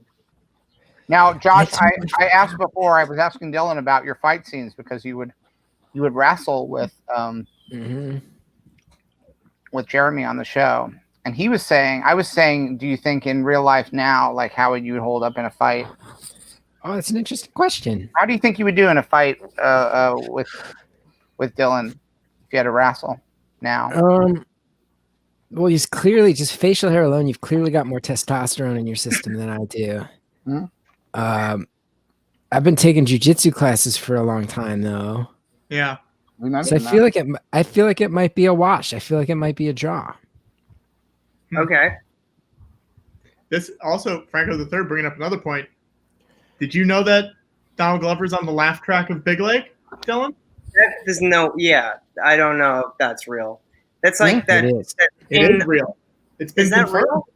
Yeah. He was still a UCB guy when we screened those tapings, and they taped. Remember, they recorded the laugh track at UCB. He was there. Remember. Yeah. Wow. I think he was on Community, but he was in town and he stopped by. That's cool. Gethard, I also want to point out we found an old tweet promoting the show from Seth Meyers. And it initially only had, what was it, 19 retweets? 19.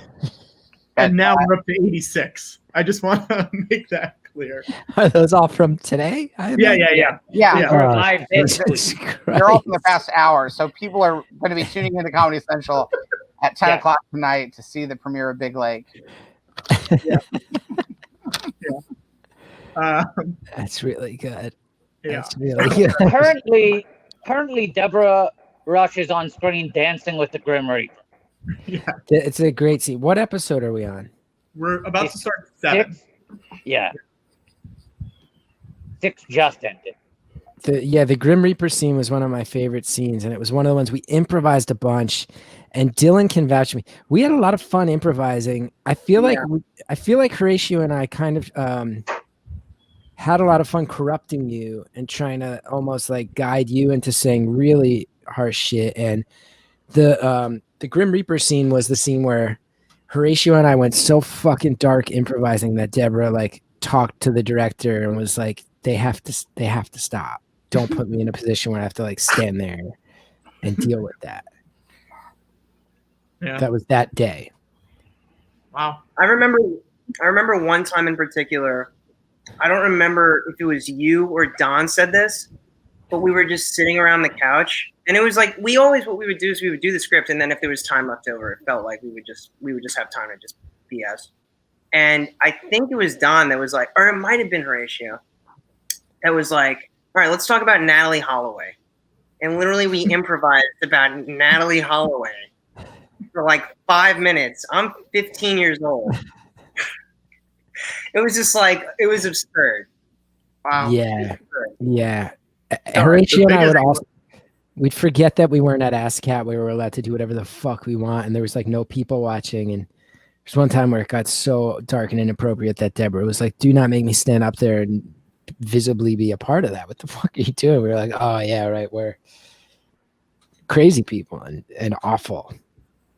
Great. I mean, it makes sense because you could have talked about the biggest lake, the Atlantic Ocean, where Aruba is. Yes. Wow. Huh? Wow, if you in the writer's room. Natalie Holloway. Oh, right. Aruba. No, right. I have a question. Hang on, Watto. Hang on. Atlantic Ocean is around Aruba, Josh. And it's like water. No, I understand. I remembered her name as a murder victim. raising money for water.org to get clean Yes. water and sanitation to places that need it Amazing around the world. segue. Trying to create a big lake worth of water being distributed to those who need it. Now, Dylan, I have a question for you. Okay. Someone in the chat pulled up a profile that was done on you in the Southampton Press That's right. at the time that Big Lake was coming out. That's right. And it's talking up the Big Lake Jeremy as your breakout role. You say most kids can do one personality or the other. Not everyone can switch from nerdy to badass. I think I could play both pretty well. But this Wow. is Very this confident. is the line. This is the line I want to bring up. Okay. Okay. You mentioned here. It says another perk is being around Comedy Central stars. Mr. Blue said. For instance, Jon Stewart has stopped by to watch episode development. Whoa. Is this true? Did Jon Stewart come by to watch Big Lake in the mix? We've seen him pop up as a Chiron during the show. Yeah. But it's just a photo of him. I don't think it was really him. Yeah, that reminds me of like when Dennis Hopper says things like, I got into a knife fight with Rip Torn and then gets sued for like that's not happening. I go, I probably said that, don't remember that actually happening at all. So you're saying that the production of Big Lake was kind of your Dennis Hopper in the 70s period. Yeah. Yeah, yes, exactly. That's exactly what I'm saying. I don't remember that happening. There were a lot of cool people that stopped by, but I like, I'm surprised at myself even at that age, to have lied that blatantly. Who else stopped by, Dylan? Who else stopped by? All the Comedy Central stars. A lot of man. UCB guys, a lot of like really cool UCB people stopped by. Crowd Mandoon stopped by. You beat me to it, motherfucker. I was going to. The puppets from Crank Yankers stopped by. Gonna make the fucking crowd run. Little Bush. Little Bush. Little Bush. Little Bush. Little Bush. Yeah, but comedy-wise, it was like everybody in New York was passing through. Everyone was hanging out. Oh, I remember David Tell stopped by one day. This is really funny, actually. So I kind of gave it away now, but it was in between shooting one of the episodes, and I don't remember where we were, but we were in like an office area of Silver Cup, which is where we were shooting. And Bellamy was one of the ADs on the show, and there was a guy that looked like a vagabond walking around the studios. And I was like, I was kind of concerned. I was like, that guy looks like he's dangerous. And I told the AD, and then and then Bellamy was like, oh yeah, that's just David Tell, don't worry. It's like fully not. That's very funny. Now, Josh, I have a question. This tweet I want to circle back to this tweet by Seth Meyers. This happened almost exactly 10 years. This would have been 10 years tomorrow will be the anniversary of this tweet, August 17th, 2010. It had 19 retweets. How many likes did it have? It had 5 likes, I think, at the beginning of that. Correct. 19 RTs, 5 likes. 5 likes. I would say a bad sign. Someone, even then, 10 years ago, someone of Seth's stature to get a tweet with that little response is a bad sign. Well, let's say it didn't have a lot of retweets. It didn't have a lot of likes. It had been reported 5,000 times, the tweet. So it was getting noticed, but people reported it as, I am alarmed or concerned about this account. Here's what I think is a bad sign is that none of those 5 likes were from you, Chris Gethard. Whoa. I think I've only liked one tweet on Twitter ever. Let's find out. Let's look this up. Do that as a bit. Let's see. Let's find out. People are asking what it will take for me to retweet it. I'm wondering where the donations are at. Okay. I mean, it looks like you like things all the time on Twitter. Yeah, there's a few. There's a lot of earwolf things. You like tweets that are promoting Beautiful Anonymous. No, I retweet those. I don't like those. I'm looking at your likes. You liked David Edward Burke's tweet about Amy Klobuchar's closing statement in the Dem debate. I also I've liked the Diddy tweet, and that was it. Gethard, Your here's an last error. like was February actually- 7th of this year. Oh, You I don't know how actually Twitter liked works. Your own tweet, Gethard. Wow. You liked Harry Nelson's tweet of pictures of his cat with her tongue out on March 19th, Gethard. I've never even seen that tweet. Wait, are these really things that it says I'd Yes. like? Yeah. Yeah, look, you like this tweet of Harry Nelson's cat with her tongue out? You liked Harry's cat. I've never even seen that. Yeah. It can't be true. Look, talk about a wet ass pussy. What was my first like? Oh, whoa, George.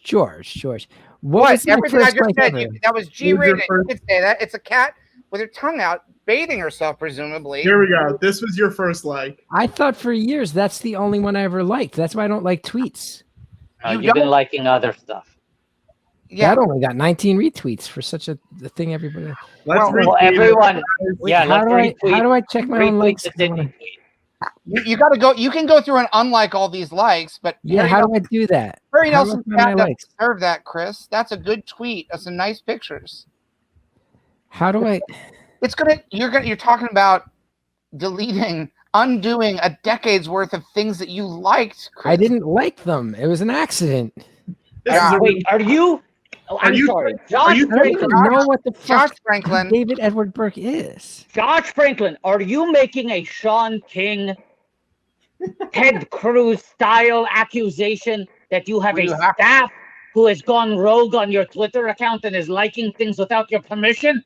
I don't know if Justin Linville's still in the chat, but Don't make Justin not do all these likes. he had my password. I mean, there's one other person who had my password.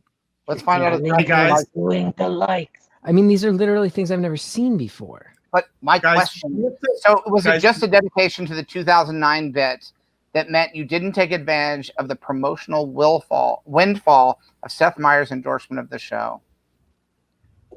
I probably didn't see that. I mean, I'm sure I saw he did it. I don't know. It felt. He says you're one of the 3 funny dudes that he mentions. I didn't retweet it or anything. No, No, That's no, probably absolutely not. terrified that day. you weren't one of Linville. Oh, okay. Connor has muted himself, but he's saying a lot of things. Well, He's fucking I've gesticulating. liked Power episodes leak online. My Entertainment Weekly. Guys, we have to reset the stream. So everyone just stay here. Go to the next link that we have ready to go. Okay. Okay. Everyone hang out here. We'll be back in 1 second. I just put it in the private chat for everybody. All right. What's happening?